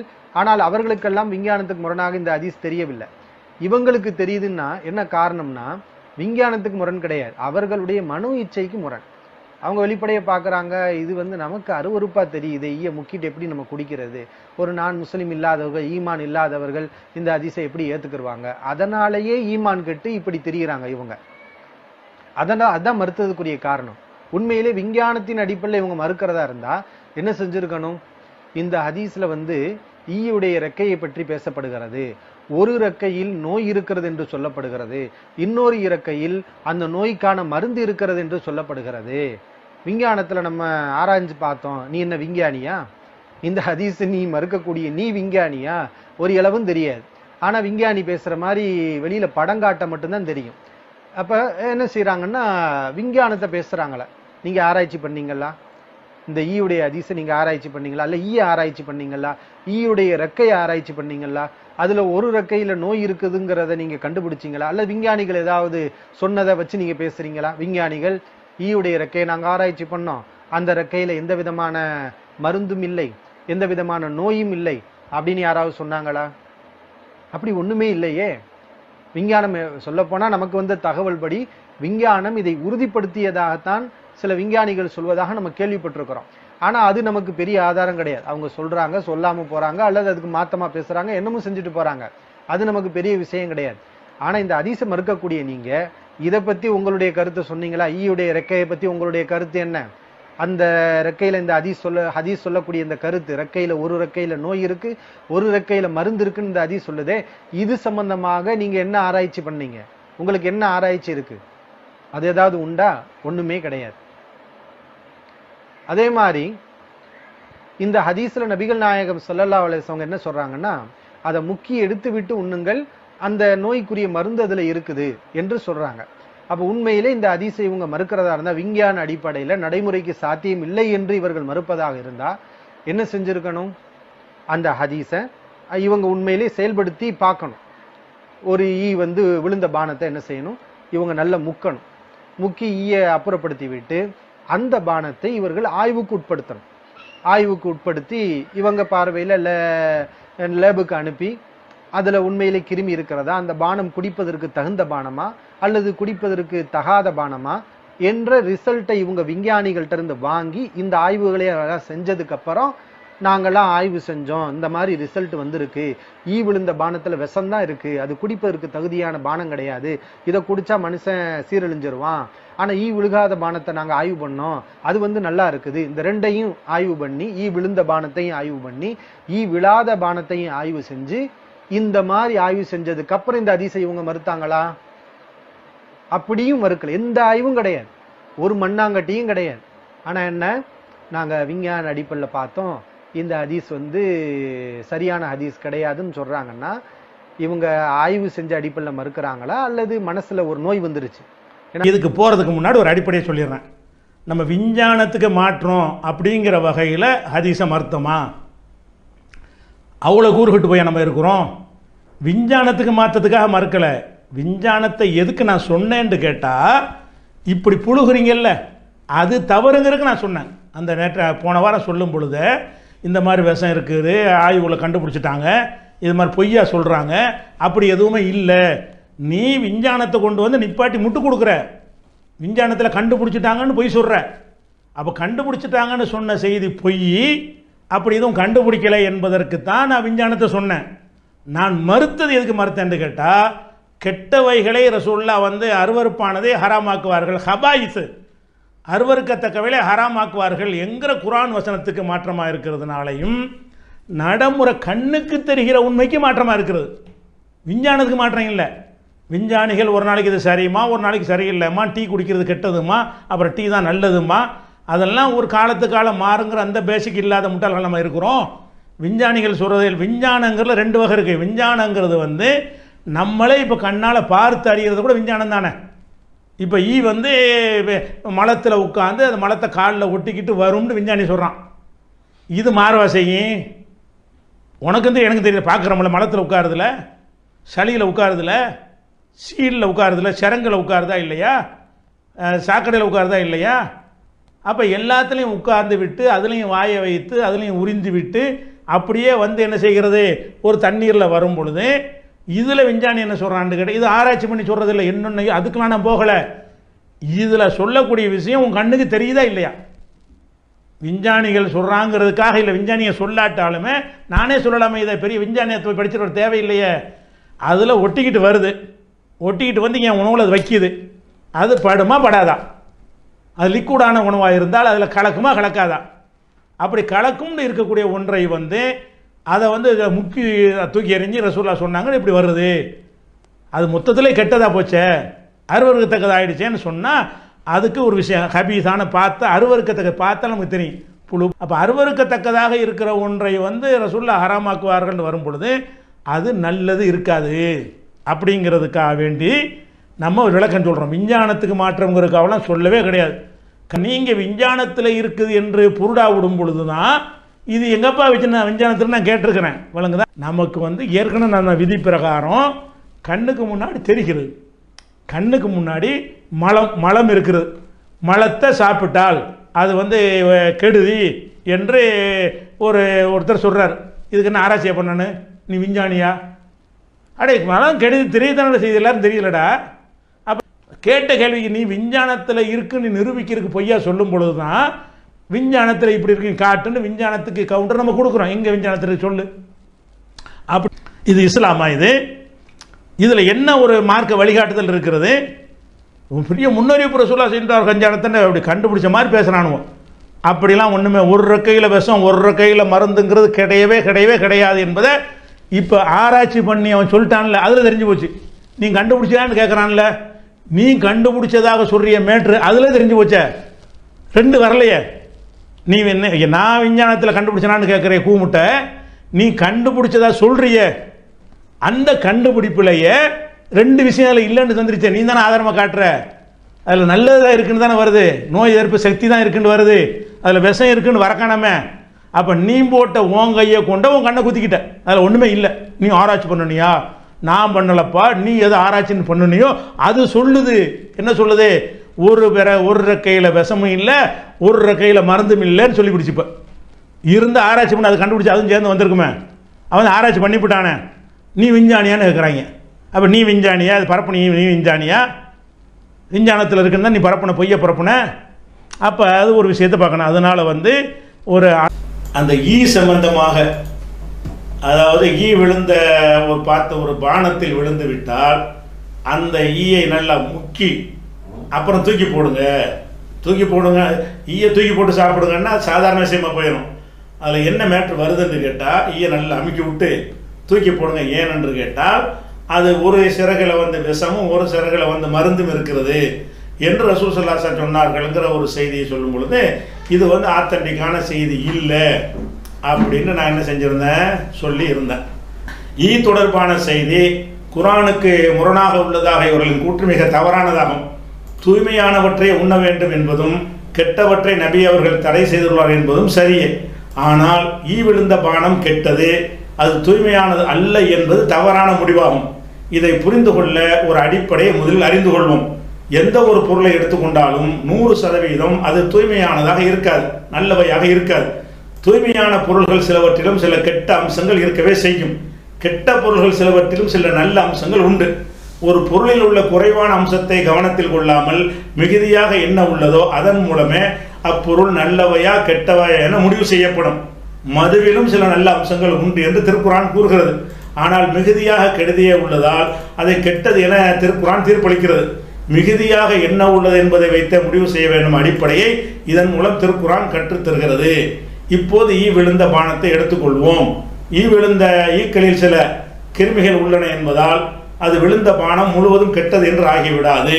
தண்ணீரிலோ வேறு ஏதும் உணவிலோ தூசி விழுந்து விட்டால் அந்த உணவு கெட்டவையாக ஆகிவிடுமா? இது வரைக்கும் வச்சுக்கிறோம், எல்லாத்தையும் வாசிக்கிறாங்க. இது வரைக்கும் ஒரு வாதம் என்ன செய்கிறாங்கன்னு கேட்டால், கெட்டவைன்னு சொல்கிறோம்ல, 100% கெட்டவைன்னு ஒன்று கிடையாது.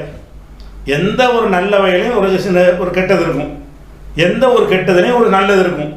அப்போ நம்ம எப்படி முடிவு செய்யணும்? நல்லது எவ்வளவு கெட்டது எவ்வளவு என்று சீர்தூக்கி பார்த்து என்ன செய்யணும்? முடிவு செய்யணும். அதுக்கு உதாரணம் மதுவை காட்டிடுறாங்க. மதுவை காட்டும்போது என்ன செய்யணும்? அல்லவ குர்ஆனில் சொல்கிறான், அதில் நன்மை இருக்கிறது தீமை இருக்கிறது. ஓ இஸ்முஹுமா அக்பரு மின் நஃபஇஹிமா, அதில் உள்ள தீமை வந்து நன்மையை விட பெருசாக இருக்கிறது, தீமை ஜாஸ்தியாக இருக்கிறது, அதனால வெற்றுங்க நல்லா சொல்கிறான். இதை காட்டிட்டு அதனால சில தீமைகள் இருந்தாலும் நன்மை தீமை எடை போட்டு பார்த்து அப்படித்தான் முடிவு செய்யணுமே தவிர பொத்தாம் பொதுவாக செய்யக்கூடாதுன்னு சொல்லிட்டாங்கல்ல. சொல்லிட்ட இந்த ஒட்டுமொத்த கட்டுரையிலையும் இதுக்கு ஆதாரம் இருக்குதா? உள்ள தீமை எவ்வளோ, நன்மை எவ்வளோ பாருங்க, நன்மை கூட அப்படி காட்டணுமா இல்லையா? நீ தான் வாதம் பண்ற. வந்து நன்மையும் தீமையும் கலந்து இருக்குமானால் கம்பேர் பண்ணணும். நீ கம்பேர் பண்ணியா மொத்த ஆய்வுலையும் பதில் சொல்ல தானே உட்காந்துருக்கிற. மொத்த ஆய்வோட கடைசி வரைக்கும் படித்தா கூட இதை ரெண்டையும் கம்பேர் பண்ணி என்னென்ன நன்மை பாருங்கள், என்னென்ன தீமை பாருங்கள், 70 நன்மை இருக்குதா 30 தீமை இருக்குதா, அப்போ நன்மை எடுத்துக்கொள்வோம் அப்படின்னு நிறுவனமா இல்லையா? உன்னோட வாதமை என்ன? மதுவை காரணம் காட்டுகிறாய். மதுவுல நன்மை இருக்குங்கிறது அல்லவா சொல்லிவிட்டான். விஞ்ஞான ரீதியாக கேட்டால் நிரூபிக்கணும். மதுவுல நன்மை இருக்கான்னு ஒரு நன்மை இல்லைன்னு சொல்ல முடியாது. தீமை இருக்கிறது. அவன் நன்மையும் தீமை இருக்கிறது, தீமை அதிகம் இருக்குன்னு நல்லா சொல்றது உண்மை. அது எப்படி இருக்குன்னு நிரூபிக்கிற நீ என்ன செய்யறன்னு கேட்டால் விஞ்ஞான ரீதியாக அதில் வந்து தீமை நன்மை கலந்து இருக்குதுன்னு காட்டி அல்ல நடைமுறையில் காட்டி பாருங்க வந்து கெடுதிங்கிறாங்க, ஒரு நன்மை இருக்கு தெரியுமா, இன்னென்ன விஷயங்கள்லாம் ஈனால் நமக்கு கிடைக்கிறது அப்படின்னு ஒரு பட்டியலை போட்டு இப்போ சொல்லுங்க எது கூடன்னு கேட்டீங்கன்னா நீ ஆய்வு பண்ணுறேன்னு அர்த்தம். உன்னோட ஆய்வோட அடித்தளமை எப்படி அமைந்திருக்குது என்று சொன்னால் எதில் நன்மை தீமை கலந்து இருக்குது. 100% நன்மை எதுவுமே இல்லை, சரி ஓகே. 100% கெட்டது எதுவுமே இல்லை, அதுவும் ஓகே. எதுவுமே எந்த ஒன்றாக இருந்தாலும் அப்படி தான் இருக்குது. எந்த ஒரு விஷயமா இருந்தாலும் 100% இருக்காது. சிலது இருக்கலாம் 100%, பெரும்பாலும் இருக்காது. சரி அது வரைக்கும் ஓகே தான். அது இஸ்லாம் சொல்லக்கூடிய அடிப்படை தான். இது நம்ம மது விஷயத்திலே நம்மளே குர்ஆன் தமிழாக்கத்தில் எழுதின ஒரு விஷயம்தான். பலதான் சந்தர்ப்பத்தில் நாம சொன்ன ஒரு அளவுகோல் தான். ஆனால் நன்மை தீமை அதிகம் என்கிற அடிப்படையிலே புரிந்து கொள்ள வேண்டும், அதை கவனத்தில் கொள்ள வேண்டும் அப்படின்னு சொல்லி என்ன செய்யறாங்கன்னா மிகுதியாக என்ன உள்ளது என்பதை வைத்து முடிவு செய்ய வேண்டும் என்ற அடிப்படையை இதன் மூலம் திருக்குர்ஆன் கற்றுத்தருது. சொன்னீங்கள மிகுதியா என்ன உள்ளது? இப்போ இந்த கட்டுரைக்கு நிறுவன நீ உன்னுடைய ஒட்டுமொத்த கட்டுரைகளையும் என்ன செஞ்சிருக்கனே, இதுதான் உன்னுடைய வாதம், மொத்த வாதம் இதுதான், இதுதான் உன்னுடைய வாதமாக இருக்குமே. ஆனால் மிகுதியாக உள்ளது நன்மைன்னு காட்டு. வந்து தீமை என்பது நீ ஒத்துக்கிற, எல்லாரும் தெரிஞ்சது, கண்ணு முன்னாடி தெரியுது. இது விஞ்ஞானத்துக்கு கூட போக வேண்டியதில்லை. அருவருக்கத்தக்கவைன்னு சொன்னா அது மலத்தில் உட்காருது, சீலில் உட்காருது, சலத்தில் உட்காருது, சாக்கடையில் உட்காருது, எதில் வேண்டாலும் உட்காருது. அது கால்களில் ஒட்டிக்கிட்டு வந்து அது நம்ம உடம்புலையோ உணவுலையோ தண்ணீர்லையோ அதை வச்சு என்ன செய்கிறது, பரப்புகிறது என்று கண்ணாக நம்ம கண்ணால் அதையும் பார்க்குறோம், இதையும் பார்க்குறோம். அது சாக்கடையில் உட்காரதையும் பார்க்குறோம், உட்கார்ந்துட்டு வந்து நம்ம டீல வந்து பாலில் உட்கார்றதையும் பார்க்குறோம். இது விஞ்ஞானிகள் சொல்லாமலேயே தெரிஞ்சிருக்கக்கூடிய ஒரு அருவருப்பான ஒரு விஷயம். அந்த தீமை கண்ணுக்கு தெரிகிறது. இது இருந்தாலும் அவர் நன்மையை பாருங்கன்னு சொல்லணும்ல. அப்போ தீமை நன்மை எடை போட்டு செய்யணும்னு நீ சொன்ன வாதத்தில் இருந்த அதில் தீமை தெரிகிறது, நன்மை இல்லை. உன்னால் ஒரு நன்மையால் காட்ட முடியவில்லை. ஒரே ஒரு அதில் கூட சில பாக்டீரியாக்கள் இருப்பதாக சொல்லுகிறார்கள்னு போடுறாங்க ஒரு வரி. பாக்டீரியாக்கள் அது தன்னை காப்பாற்றிக் கொள்வதற்கு உரிய பாக்டீரியாக்கள் அதில் இருக்கிறது. உனக்கு அதை கொண்டாந்து போன இதில் நான் விளக்கிட்டேன், வழங்குதா? அப்போ இவங்க வாதம் என்ன, ஈ விஷயத்தை ஏன் மறுக்கக்கூடாது என்று கேட்டால், நம்ம ஈன்றோன்னு அருவருப்புன்னு பார்த்துடக்கூடாது. அதில் நல்லது கெட்டது கலந்துருக்கும். நல்லது எவ்வளவு தீய கணக்கு பண்ணணும். கணக்கு பண்ணி நல்லது ஜாஸ்தியாக இருந்தால் அது கூடும்னு சொல்லணும், கெட்டது ஜாஸ்தியாக இருந்தால் கூடாதுன்னு சொல்லணும். இதுதான் வாதமே, ஒட்டுமொத்த வாதமே. இந்த வாதத்தை வைக்கிற நீ ஆதாரம் சொல்லணும்லப்பா. இந்த வாதத்தை வைக்கிற நீ ப்ரூஃப் பண்ணணுமே, பட்டியல் போடணுமே. ஒரு பட்டியலும் போடவே இல்லை. அப்போ ஆய்வு என்ன செய்யுது, புசுக்குன்னு போயிடுச்சா, ஒன்றுமே இல்லை. அடுத்து என்ன செய்கிறாங்கன்னு கேட்டால், அப்போ அது பயங்கரமான கேள்வி. ஈல கிருமி உள்ளது என்றால் அது விழுந்த பானம் ஹராம் என்றால் தண்ணீரில் கிருமி உள்ளது, நீர் மார்க்கத்தில் ஹராமான செய்யலா, எப்படி ஆதாரம்? பயங்கர ஆதாரம்.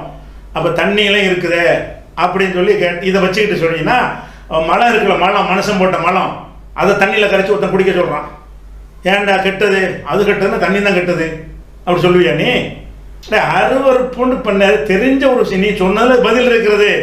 தண்ணீரில் இருக்குது என்று சொன்னால் அதை பார்த்து அருவருக்கிற அளவுக்கோ அதோட தீமையை கண்டு வெறுத்து ஓடுகிற அளவுக்கோ இல்லை. அப்படி 1-2 கெட்டது இருந்தாலும் அந்த தண்ணீரால் கிடைக்கிற நன்மை பட்டியல் போடுவோமா?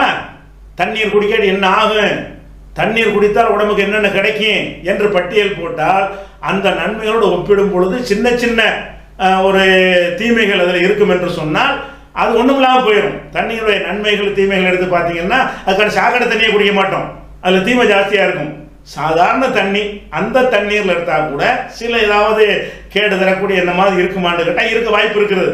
அப்படி இருக்கும் என்று சொன்னாலும் அதையெல்லாம் கடந்து மிஞ்சுகிற வகையில் அதனால் கிடைக்கிற நன்மை இருக்கிறது என்ற ஒரு விஷயத்தை கொண்டு இதில் கம்பேர் பண்ணுறாங்க. அப்போ தண்ணி குடிக்கக்கூடாதுன்னு சொல்லுவியா? தண்ணியில் தானே கெடுதி இருக்குது, லிஸ்ட்டை போடு. தண்ணியில் கெடுதி ஜாஸ்தியாக இருக்குதா, நன்மை ஜாஸ்தியாக இருக்குதா? அப்போ ஒரு கம்பேர் பண்ணி சொல்லும்போது கூட என்ன செய்கிறாங்கன்னு கேட்டால், ஒரு அருவருக்கத்தக்கது அருவருக்கத்தக்கதுன்னு எல்லாம் தெரிஞ்சது தானே, அதில் ஒரு வாதம் இல்லை செய்கிறாங்க.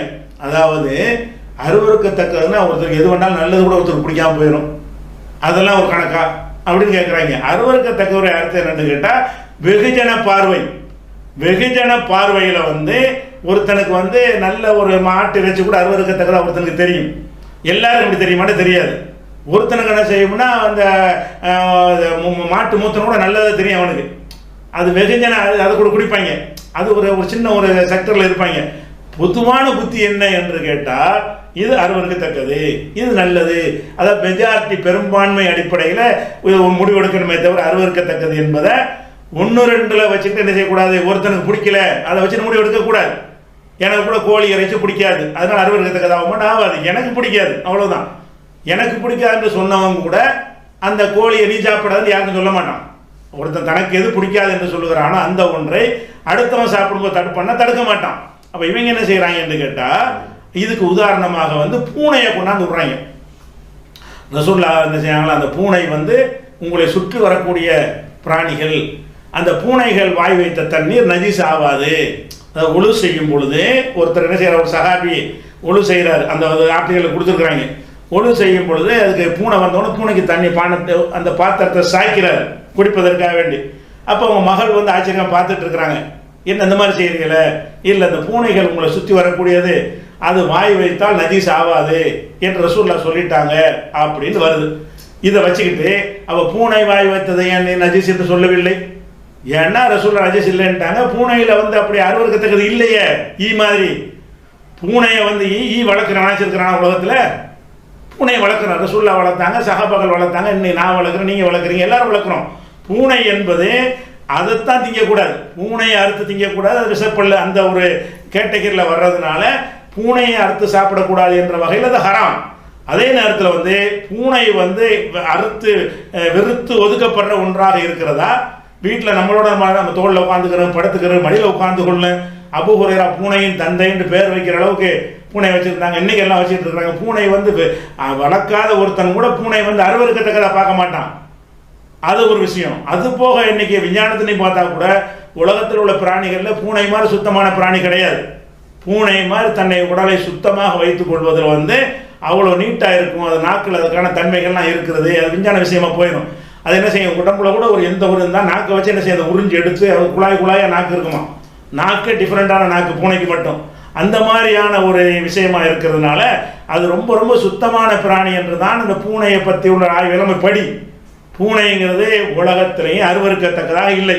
திங்கிறதுக்கு தான் அருவருப்போம், உலக சாப்பிடுறதுக்கு அருவருப்போம். இப்போ கோழி இருக்குது, புறா காக்காய் இருக்குது. காக்காயை சாப்பிட மாட்டோம், அதை கோழியை சாப்பிடுவோம். ரெண்டும் ஒரே மாதிரி தான் பார்த்தீங்கன்னு சொன்னான். ஆனால் எதனால் சாப்பிட மாட்டேங்கிறோம், அதில் வந்து அந்த வேட்டையாடு நகத்தால் வேட்டையாடுது, அதனால் அதை சாப்பிடக்கூடாதுன்னு அந்த கேட்டகரியில் சொல்லுவோமே தவிர மற்ற தூய்மைங்கிற வச்சு எடுத்துக்கிட்டா கோழியும் தான் மலம் கழிக்குது, வீட்டுக்கு நாரடிக்க தான் செய்யுது, காகம் கூட அப்படி தான் இருக்குன்னு சொல்லி ரெண்டு சமமாக தான் தெரியும். அப்படி பார்க்கக்கூடாது. அப்போ அந்த என்ன அடிப்படையை கவனிக்கணும்னு கேட்டால், அதாவது பூனையை வந்து ரசூல் ஸல்லல்லாஹு அலைஹி வஸல்லம் அவர்கள் அது குடிக்கிறதுக்கு கூட சொல்லலது. தண்ணீரில் வாய் வச்சு அந்த தண்ணீரில் ஒழு செய்யலாம், அதுக்கு உள்ள சம்பவம் தான் சொல்லப்படுகிறது. இப்போ தண்ணீரில் வாய் வச்ச பிறகு அதை ஒழு செய்வதற்கு பயன்படுத்துவதை அருவருப்பாக ஒரு நம்ம வீட்டில் ஒரு பூனை இருக்குது, ஒழு செய்கிற விட்டுருவோம். முஸ்லீம் எல்லாம் யாரை வேணாலும் எடுத்துக்கிறோங்க. ஒரு சட்டியில் தண்ணியில் வாய் வச்சிருச்சு, அதை எடுத்து கை கால் கழுவ மாட்டானா, அந்த தண்ணி யூஸ் பண்ண மாட்டானா, யூஸ் பண்ணுவான். அப்போ அருவருக்கத்தக்கது இல்லை. அது அருவருக்கத்தக்க ஒரு காரியம் இல்லைன்னு தெரியும் பொழுது அது வாய் வைத்த தண்ணீர் அசுத்தம் இல்லைங்கிற ஒரு ஹதீஸ் வந்து அருவருக்கத்தக்கதை எப்படி அசுத்தம்னு சொன்னார்கள் கேள்வி வரவே இல்லை, யாரும் கேட்கல. ஆனால் ஈயை வந்து ஒரே ஒருத்தன், நாங்களாம் ஈயை வளர்ப்போம், வீட்டுக்குள்ளே ஈ பண்ணை அவனை வச்சிருக்கிறானா, செல்ல பிராணியை ஈயை வளர்க்குறானா, அவன் கண்ணு முன்னாடி ஈயை விரட்டுறதுக்கு அம்புட்டு முயற்சி பண்ணுறான். ஈ வந்து சின்ன பிராணி திண்டு போகுதுன்னு சொல்லி உணவில் உட்காந்து என்ன செய்கிறான், அது கூடையை போட்டு மூடுறான், விசிறி போட்டு வீசுறான், ஃபேனை போட்டு விடுறான், ஈ வரக்கூடாது என்பதற்கு எல்லா வேலையும் செய்கிறான். ஈ மருந்து அடித்து ஈயை சாவடிக்கிறான். ஈ வரக்கூடாதுக்கான ஈக்குள்ளே லைட்டை போட்டு எலக்ட்ரிக் லைட்டை போட்டு என்ன செய்கிறான், அதில் அடித்து சாவடிக்கிறக்குள்ள வேலையெல்லாம் செய்கிறான்.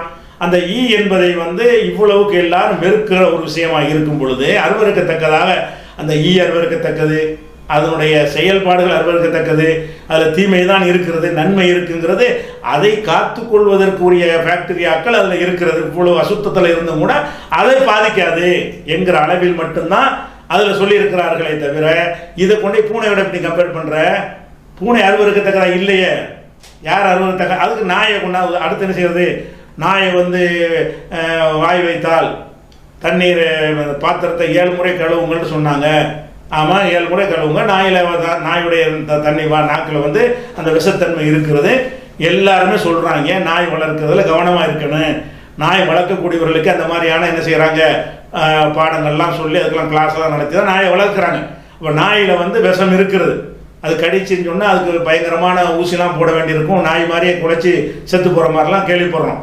அப்போ அந்த மாதிரி இருக்கக்கூடிய நேரத்தில் நாய்க்கு ரசூலுல்லாஹ் சொன்னாங்க வாய் வச்சால் 7 முறை கலங்குன்னு அதை சொல்லிவிட்டான். பார்த்தீங்களா, பூனைக்கு ரசூலுல்லாஹ் அனுமதித்தார்கள், நாய்க்கு அனுமதிக்கவில்லை. அப்படி அதனால் இப்போ என்ன சொல்ல வர்ற, பூனையில் வந்து அருவருக்கத்தக்கது இல்லை, நாயில் இருக்குது. நாயில் இருக்கிறதுனால நாய் நக்குன விஷயத்தை யாருமே என்ன செய்ய மாட்டாங்க, அங்கீகரிக்க மாட்டாங்க என்கிற காரணத்தினாலையும், அது வந்து இன்னைக்கு விஞ்ஞான காலத்தில் அது நிரூபிக்கப்பட்டதுங்கிற ஒரு காரணத்தினாலையும் அதை இதை வேறுபடுத்தி பார்க்கறது பிரச்சனையே கிடையாது. வேறுபடுத்துறது இருக்கிறது. இந்த மாதிரி வேறுபடுத்தி காட்டு, பூனையை நாயை ஒப்பிட்டு காட்டின மாதிரி பார்த்தீங்களா, நாயை வெறுத்து விட்டார்கள், பூனை அனுமதிச்சிருக்கிறார்கள், அந்த பூனை அந்தஸ்தில் தான் ஈ இருக்குதுன்னு ஆதாரம் காட்டு. ஈ என்ன மாதிரி இருக்கிறது பார்த்தீர்களா, எவ்வளோ நன்மை அதில் இருக்கிறது, ஈயுடைய சிறப்புகளை சொல்லி பார்ப்போம்.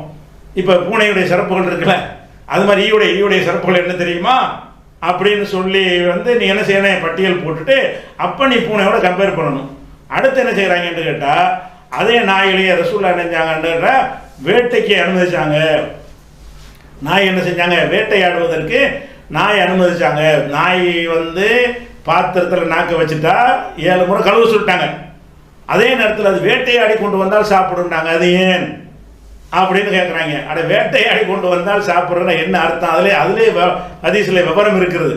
எப்படி இருக்கிறது, அந்த பிராணி நாய் வேட்டையாடி கொண்டு வந்தால் எல்லா நாயும் வேட்டையாடிக்கிட்டு வராது. முதல் விஷயம் என்னன்னு கேட்டால் ஹதீஸில் இருக்கிறா சொல்லி அந்த ஹதீஸை மறுப்பிலான்னு கேட்குறான். அட குரானில் இருக்கிறது, நீ ஹதீஸை பேசுகிற, நாய் வேட்டையாடுற விஷயம் குரானில் இருக்கிறது எங்களுக்கு தெரியலை. குரானில் இருக்கிறது தெரியாமல் நாய் வேட்டையாடினால் சாப்பிடலாம் சாப்பிடக்கூடாதுன்னு இருக்கிறத அதை மறுப்பீர்களா, அது அப்படின்னு சொல்லி குரானில் இருக்குது. குரானுக்கு மாற்றம்ங்கிற டாபிக் வராது. அதில் என்ன வருது, ஒமா அல்லம்து மினல் ஜவாரிஹி முகல்லிபீன துஅல்லிமூனஹுன்ன மிம்மா அல்லமக்குமுல்லா, நாய்களுக்கு நீங்கள் வேட்டைக்கு பயிற்சி அளிக்கிறீர்கள், அல்லாஹ் கற்றுத்தந்தவாறு அதுக்கு ட்ரைனிங் கொடுக்கிறீர்கள், அந்த ட்ரைனிங்க்கு பிறகு அது வேட்டையாடி கொண்டு வரும் என்று சொன்னால் அதை குழு மிம்மா அம்சக்குன்னு அழைக்கும். அது தான் தொடாமல் அப்படியே கொண்டு வந்து உங்கள்கிட்ட தருகிறத அதை நீங்கள் சாப்பிடுங்கள். அது கொஞ்சம் கடிச்சிட்டு தந்தது என்றால் சாப்பிடாதீங்கன்னு குர்ஆன்ல எல்லாம் தெளிவாக சொல்லிவிட்டான். காரணத்தை சொல்லியாச்சு. நாய்கள்கிட்ட அந்த தன்மை இருந்தாலும் அந்த நாய்கள் வந்து ட்ரைனிங் கொடுக்கும் பொழுது அந்த நாக்கு படாமல் பல்ல வந்து அழுத்தாமல் மேலோட்டம் அப்படி குழந்தைய நம்ம தூக்குறோம்ல, ஒரு குரங்கு பிள்ளைய தூக்குறது மனுஷன் தூக்குறது வித்தியாசம் இருக்குல்ல. ஒரு புலி வந்து மனுஷனை தூக்குது, அது எப்படி தூக்கும்? ஒரு தாய் வந்து மனுஷனை தூக்குறா, அது எப்படி தூக்கும்? அந்த மாதிரி ஒரு தாய் பிள்ளையை தூக்கும் போது அழுத்தம் இல்லாமல் கஷ்டம் இல்லாமல் பூ மாதிரி தூக்குறா இல்லையா? அந்த மாதிரி செய்வதற்கு நாய்களுக்கு ட்ரைனிங் கொடுப்பார்கள். அந்த ட்ரைனிங் கொடுத்த பிறகு அந்த நாய் என்ன செய்யும்னு கேட்டால், நம்ம எதை வந்து அருவருக்கத்தக்கிறதுங்கிறோமோ அந்த பல்லு போடாது, நாக்கு போட அப்படியே கொண்டாந்து முழுசாக தந்து விடும். தந்த பிறகு அதை பார்க்கணும். ரசூல் அப்படி ஹதீஸ்லையும் விளக்கி சொல்கிறாங்க. அப்படி சொல்கிறாங்க, நாய் வேட்டையாடிட்டு வந்தால் அது ஏதாவது கடிச்சு இருக்கும் என்று சொன்னால் அதை நீங்கள் சாப்பிடாதீங்க. ஏன்னு கேட்டால் அது தனக்காக வேட்டையாடி இருக்கிறது, உங்களுக்கு ஆடலை. அதை முழுசாக உசுரோடு கொண்டாந்து தரணும், அல்லது பிடிச்ச அதிர்ச்சியில் செத்து போயிருக்கணும். அதாவது உசுரோட பிடிச்சி கொண்டாந்து தந்துடும். பெரும்பாலும் நாய்கள் சில நேரத்தில் பிடிச்ச அந்த அதிர்ச்சியில் என்ன செய்ய முடியும், ஒரு முயலை பிடிக்குதா செத்தும் போயிடும். நம்ம ஏற்கனவே அனுப்பும்போதே பிஸ்மில்லா சொல்லிட்டோம், பிஸ்மில்லா அறுத்த மாதிரி ஆயிடுச்சு, செத்து கொண்டாந்து தந்தாலும் அதை என்ன செய்யலாம், நம்ம சாப்பிடலாம் என்று இருக்கிறது. இது நாய்க்கு வந்து காரணம் ஹதீஸ்ல இருக்குது, குர்ஆன்ல இருக்குது. ட்ரைனிங் கொடுத்த பிறகு நாய் எந்த மாதிரி விஷயமா இருந்தாலும் அது தன்னுடைய அந்த தன்மையை வேட்டையாடுவதற்கு பயிற்சி கொடுத்தோமே ஆனால் காட்டாது. வேட்டையாடுவதற்கு பயிற்சி இல்லாத நாயாக இருந்தால் என்ன செய்யும், பிடிச்சி கடிச்சு தின்றும். இந்த வல்லூர்கள்லாம் இருக்குது, இந்த வல்லூர்களை வச்சு வேட்டையாடுவது. வல்லூர் என்ன செய்யும், பருந்து மாதிரி உள்ளது, பிடிச்சி கடிச்சு குதிரைன்னு எதை பிடிச்சாலும் அதை ட்ரைனிங் கொடுப்பாங்க. கரெக்டாக போய் புறாவை பிடிச்சிட்டு வரும், கரெக்டாக வந்து முயலை பிடிச்சிட்டு வந்துடும், எந்த ஒரு முதலாளி கொண்டாந்து கொடுத்துரும். அதுக்கு பிறகு வந்து தீனியை போடும். அதுக்கு நிறைய பயிற்சி ட்ரைனிங் கொடுப்பாங்க. அப்போ அந்த மாதிரியான ஒரு அடிப்படையில் வந்தால் அதை சாப்பிட சொன்னது ஈக்கு எது சம்பந்தம் என்ன இருக்குது? ஈ விஷயத்தை அப்படி சொல்லு. ஈயை பொறுத்த வரைக்கும் அதை ட்ரைனிங் கொடுத்து வேட்டைக்கு பயிற்சி கொடுத்த ஈயா, வேட்டைக்கு பயிற்சி கொடுக்காத ஈயா, சாப்பாட்டில் உட்காருவதற்கு பயிற்சி கொடுத்த ஈயா, தண்ணியில் உட்கார்ந்தால் எப்படி உட்காரணும், மனுஷனுக்கு கேடு தராமல் ட்ரைனிங் கொடுக்கப்பட்ட ஈன்னு அப்படிதான் வகை இருக்குதா? ஈ டோட்டலாகவே பயிற்சிக்கு அப்பாற்பட்டதாக இருக்கிறது. நாய்கள் வந்து பயிற்சிக்கு உட்பட்டதாக இருக்கிறது. பயிற்சிக்கு உட்பட்டது செய்யும் பொழுது நம்ம எதுக்கு நம்ம தடை செய்யப்பட்டிருக்கிறதோ அந்த காரியத்தை செய்யாமல் அந்த நாய் வேட்டையாடினால் அதை சாப்பிடலாம் என்பதை கூட இதில் கூட எப்படி ஃபிட் பண்ணுவாங்க சம்மந்தம் இல்லாமல். அப்போ வாதம் வந்து நன்மை அதிகம் தீமை அதிகம்ங்கிறாங்க, அதுக்கு ஆதாரம் காட்டலை. பூனையை கொண்டா நிப்பாட்டி பார்க்குறாங்க. பூனையை வந்து கெட்டது கிடையாது, பூனையை திங்கிறது ஹராம், அது வேறு விஷயம். ஆனால் பூனையை வந்து அதனுடைய வாய் வச்சது நஜீஸ் இல்லைன்ற சொன்னாங்கன்னு சொன்னால் அது எந்த வகையில் அது வந்து கெட்டதுன்னு அருவருப்பானதுங்கிற? உலகத்தில் எல்லாரும் அந்த பூனை அங்கீகரித்து தானே இருக்கிறாங்க. அது மலம் கழிச்சா கூட என்ன செய்யணும்னா மண்ணை மூடி மண் இருக்கும் என்று சொன்னால் அந்த மலத்தை மூடி வைக்கக்கூடிய ஒரு தன்மை இதுக்கு இருக்குது, பூனைக்கு இருக்கிறது. ரொம்ப சுத்தத்துக்கு உதாரணமாக சொல்வதாக இருந்தால் ஒரு நிமிஷமும் சுத்தப்படுத்திக்கிட்டே இருக்கும். முக்கால்வாசி நேரம் தூங்குமா, 70% நேரம் முடிச்சுக்கிட்டு இருக்கிற நேரம் பூரா அதனுடைய வேலை என்னன்னு கேட்டால் க்ளீன் பண்ணுறது தான். உடம்பை க்ளீனாக வச்சுக்கிட்டே இருக்கும் ஒவ்வொரு பகுதியையும். அப்போ அந்த மாதிரி க்ளீனான ஒரு பிராணின்னு சொல்லப்படுறதுனால தான் சஹாபாக்கள் வளர்த்தாங்க, ரசூல்லா வளர்த்தாங்க. இதுக்கு தொன்று தொட்டு இன்றைக்கு வரைக்கும் அரபிகள் வளர்க்குறாங்க, எல்லாரும் வளர்க்குறாங்க. பூனை வளர்க்காத ஒரு ஆட்களை இல்லைங்கிற அளவுக்கு அதிகமாக என்ன செய்கிறாங்க, வளர்க்கிறார்கள். அப்படி இருக்கும் பொழுது இதை கொண்டு போய் என்ன செய்யக்கூடாது, நீங்கள் அதில் கொண்டு ஜாயிண்ட் பண்ணுறது ஒரு பைத்தியக்காரத்தனம். அடுத்து என்ன செய்கிறாங்கன்னு கேட்டால் அந்த அதிசயம் காட்டிடுறாங்க. அடுத்து வந்து வேட்டை விஷயமாச்சா. ஈயை பொறுத்தவரை அதில் சற்று அசுத்தம் உள்ளது என்பதில் யாரும் சற்று அசுத்தம் உள்ளதான். ஈயை பொறுத்த வரைக்கும் அதில் சற்று அசுத்தம் உள்ளது என்பதில் யாரும் மறுக்கவில்லை. என்ன சற்று அசுத்தம்? அதுக்கு நிகராக நோய் பரப்புறது இல்லை, 300 வகையான நோய்களை பரப்புதுங்கிறான். சற்று அசுத்தம்ங்கிற போது அம்புட்டு அசுத்தத்தையும் காலில் கூட்டிகிட்டு வருது, சற்று அசுத்தம்ங்கிற மறுக்கலையாம். மேற்படி ஈ தொடர்பான செய்தி மக்கருத்தை மறுக்கவில்லை. ஆனால் ஒரு பானத்தில் விழுவதால் பானம் முழுவதும் அசுத்தமாக்கி விடாது அப்படின்னு சொல்லிட்டு மிக சொற்ப அளவே அது பாதிப்பை உண்டாக்குகிறது. அதனால் தான் தூக்கி எறிந்து விட்டு பானத்தை அருந்தலாம் என்று நபிமொழி கூறுகிறது அப்படின்னு சொல்லிடுறாங்களா. அப்போ நீ வாதப்படி என்ன செய்யணும்னு கேட்டால் சொற்ப அளவு தான் பாதிக்குது என்று சொன்னால் அதனுடைய நன்மைகளை பட்டியல் போட்டு காட்டு. அதை காட்டாத வரைக்கும் நன்மை தீமை எடை போட்டுறதான் ஒட்டுமொத்த வாதமே. நன்மை அதிகமாக இருந்தால் கூடும், தண்ணி கூட சொல்றீல, தண்ணிக்கு நான் நன்மை அதிகத்தை காட்டுறேன், வா தண்ணியில் கிருமி இருக்குங்கிறியா, சரி சொல்லு, அதை வாதிப்போம். தண்ணியில் ஒரு நன்மையை பேசுவோம், எது கூட நன்மை கூட. விட்டுத்தரலே ஒன்று ரெண்டு இருந்தால் இருந்துட்டு போகுது, எல்லாத்துலேயும் அப்படி தான் இருக்குது. உணவு கத்திரிக்காயில் கரப்பாம்பாங்க, அது கத்திக்காமல் இருக்கிறோம். அதோட நன்மையை நாடி அரிசியில் கூட தான் கூட சுகர் இருக்குங்கிறாங்க, அது சாப்பிடாமையா இருக்கிறோம். அது எல்லாத்துலேயும் இருக்குது, நீ சொல்கிற கரெக்டு தான், அதான் உள்ளது, மார்க்கத்தில் உள்ளதான் அது. ஆனால் அது நிறுவனம், அது உண்மையாக இருக்கணும். சிலதில் ஒரு நன்மையே இல்லை, நன்மையே அறவே இல்லவே இல்லை. அப்படியான ஒன்றாக இருந்தால் பள்ளி இருக்குது, பள்ளிக்கு என்ன சொல்லுவேன், இதே மாதிரி இந்த ஈக்கு சொன்ன மாதிரி நான் என்ன பள்ளியை கேட்குறேன், பள்ளி உன்னுடைய பானத்தில் விழுந்தா என்ன செய்வாய், இதே வார்த்தை நான் வைப்பேன். எப்படி பள்ளி 100% கெட்டதா, பள்ளியில் சில கெட்டது இருக்கலாம், சில நல்லது இருக்கலாமே அப்படின்னு சொல்லி பள்ளி விழுந்தாலும் சாப்பிடுவோன்னு சொல்லுவியா? அவள் பொது புத்தியில் பேசுவியா? பள்ளி கரப்பா விழுந்தா என்ன செய்வாய்? ஈவன் சின்னதாக இருக்கு பேசுகிறாங்க, கரப்பா விழுந்தா, கரப்பா விழுந்துருச்சு பாலில் குடிப்பியா நீ? நல்லா முக்கிட்டு குடிப்பியா? பள்ளி விழுந்தா நல்லா அம்மிக்கு 1/2 மணி நேரம் வச்சிருந்து எடுத்து போட்டு குடிப்பியா? அப்போ பள்ளிக்கு இதே வாதம் வருமே, எல்லாத்தையும் இப்படி தான் நீ பார்க்கணுங்கிற. அப்போ பள்ளி விழுந்தால் என்ன செய்வாய்? பொத்து புத்தியில் இதெல்லாம் அருவருக்கத்தக்க அதெல்லாம் ஆரம்பிக்கிட்டான். அருவருக்கத்தக்கதை போட்டு உளுந்து தூக்கி எரிஞ்சிட்டு சொன்னால் கூட அதை சைலண்டாக எடுத்துகிட்டு போயிடலாம். போட்டு அமுக்கி விட்டு எடுத்துன்னு சொல்லிவிட்டு அப்புறமா இந்த விஞ்ஞானிகள் ஆராய்ச்சி பண்ணி அது பொய்ன்னு சொல்லிட்டாங்கன்னா ஹதீஸ் பொய் ஆகி போயிடும். அப்புறம் நீ இல்லாத ஒன்றை ரசூல்லா பேரில் சொன்னதுனால அதை ஆய்வுக்கு எடுத்தான்னு வைங்க, ஆய்வுக்கு எடுத்தாங்க, நீ தான் நான் விஞ்ஞானம்னு வெளியிடவே இல்லை, இவங்க தான் வெளியிட்டாங்க விஞ்ஞானம்னு. அந்த விஞ்ஞானத்தில் கூட இவங்க சொல்கிற மாதிரி சொல்லலை, ஒரு கையில் நன்மை இருக்குது, ஒரு கையில் விஷம் இருக்குன்னு சொன்னாங்க. ஆய்வு பண்ணிட்டாங்க. ஆய்வு பண்ணும்போது அப்படி ஒன்று கண்டுபிடிக்கப்படவே இல்லை, அது கெடுதி தான் கண்டுபிடிக்கப்பட்டிருக்கிறது. அப்படிங்கிற விஷயத்தையும் போனதில் நம்ம என்ன செஞ்சிட்டோம், சொல்லிட்டோம். அடுத்து என்ன வர்றாங்கன்னு கேட்டால் போல, ஆனால் நாம் உண்ணுகிறோம். அருவருப்பு என்பது இப்படி தான் இருக்கும், சிலருக்கு பிடிக்காது, சிலருக்கு பிடிக்கும், சிலருக்கு பிடிக்காதுங்கிற மாதிரி விஷயமா. ஈ ஈ விட்ட அந்த பிரியாணி அதை தாங்க, ஈ மொய்த்த லட்டை தாங்கன்னு வாங்கி யாரை திம்பானா? எவனும் திங்க மாட்டேங்கிறான். ஆனால் உடும்பை திங்கிறான். உடும்பை திங்கிறவங்க இருக்காங்க, திங்காதவங்க இருக்கிறாங்க. சில பேருக்கு இயற்கையாக பிடிக்கலைங்கிறா திங்காமல் இருப்பாங்க. அதே மாதிரி இன்னும் சிலர் குடல், நண்டு, சில வகை கடல் மீன்கள் இவற்றை அசூயாக கருதி மறுக்கிறார்கள். அவர் விருப்பத்தை சார்ந்ததுன்ட்டாங்க. அப்போ விருப்பத்தை தானே தவிர அசூயை மேற்று கிடையாது. அப்போ பள்ளியெல்லாம் வச்சு பள்ளி வச்சு அடி தள்ளுப்ப, பள்ளியை பிடிச்சி தின்னு. ஏன் சில பேருக்கு அசூசையாக இருந்தால் உனக்கு அசூசையாக இல்லாமல் இருக்கலாம், நம்மளை பிடிச்சி தின்னு. திருமணம் நின்று போவான்ல, பள்ளியை திங்கலாம், பள்ளி உளுந்த தண்ணீரை குடிக்கலாம், கரப்பாம்பூச்சி விழுந்தா என்ன செய்யுது, எண்ணெயில் விழுந்துருச்சுன்னா வறுத்து திங்கலாம். ஏன் எல்லாம் அசூசியாக கருது சில பேர் கருதிருப்பாங்க, அதை பார்க்க முடியுமா? அடே சில பேர் கருது இல்லைடா, இது எல்லாரும் கருதுறான். நீ சொல்லக்கூடிய நண்டு, குடல் இதெல்லாம் எல்லாரும் கருதுறது இல்லை. குடலுக்கெல்லாம் பயங்கரமான ரேட்டு கிடையாது. நண்டுலாம் என்ன ரேட்டு, திங்க போய் தான் அவ்வளோ ரேட்டாக இருக்குது. அப்போ அவ்வளோ ரேட்டாக இருக்குது எல்லாம் திங்க. சில வகை கடல் மீன்கள் எல்லாம் பயங்கரமான இறைச்சிக்கு மேலே போச்சு மீனுடைய விலை. இன்னைக்கு மீன் வகையோட விலைகள் அப்படி அதிகமாக இருக்கிறது, எல்லாருமே இருக்கிறான். சில பேருக்கு பிடிக்கும், சின்ன நம்பரில் உள்ளவனுக்கு பிடிக்காது. நீ சொல்கிற என்னது, எத்தனை பேருக்கு பிடிக்காது? அதிகமான பேருக்கு பிடிச்சி, கொஞ்சம் பேருக்கு 1-2 பேருக்கு ரசூல்லா குடும்பம் பிடிக்காத மாதிரி டிஎன்டிஜே நிர்வாகிகளுக்கு மட்டும் பிடிக்காத வகை மலர்த்தாரு எல்லாத்துக்கும் பிடிக்குமா?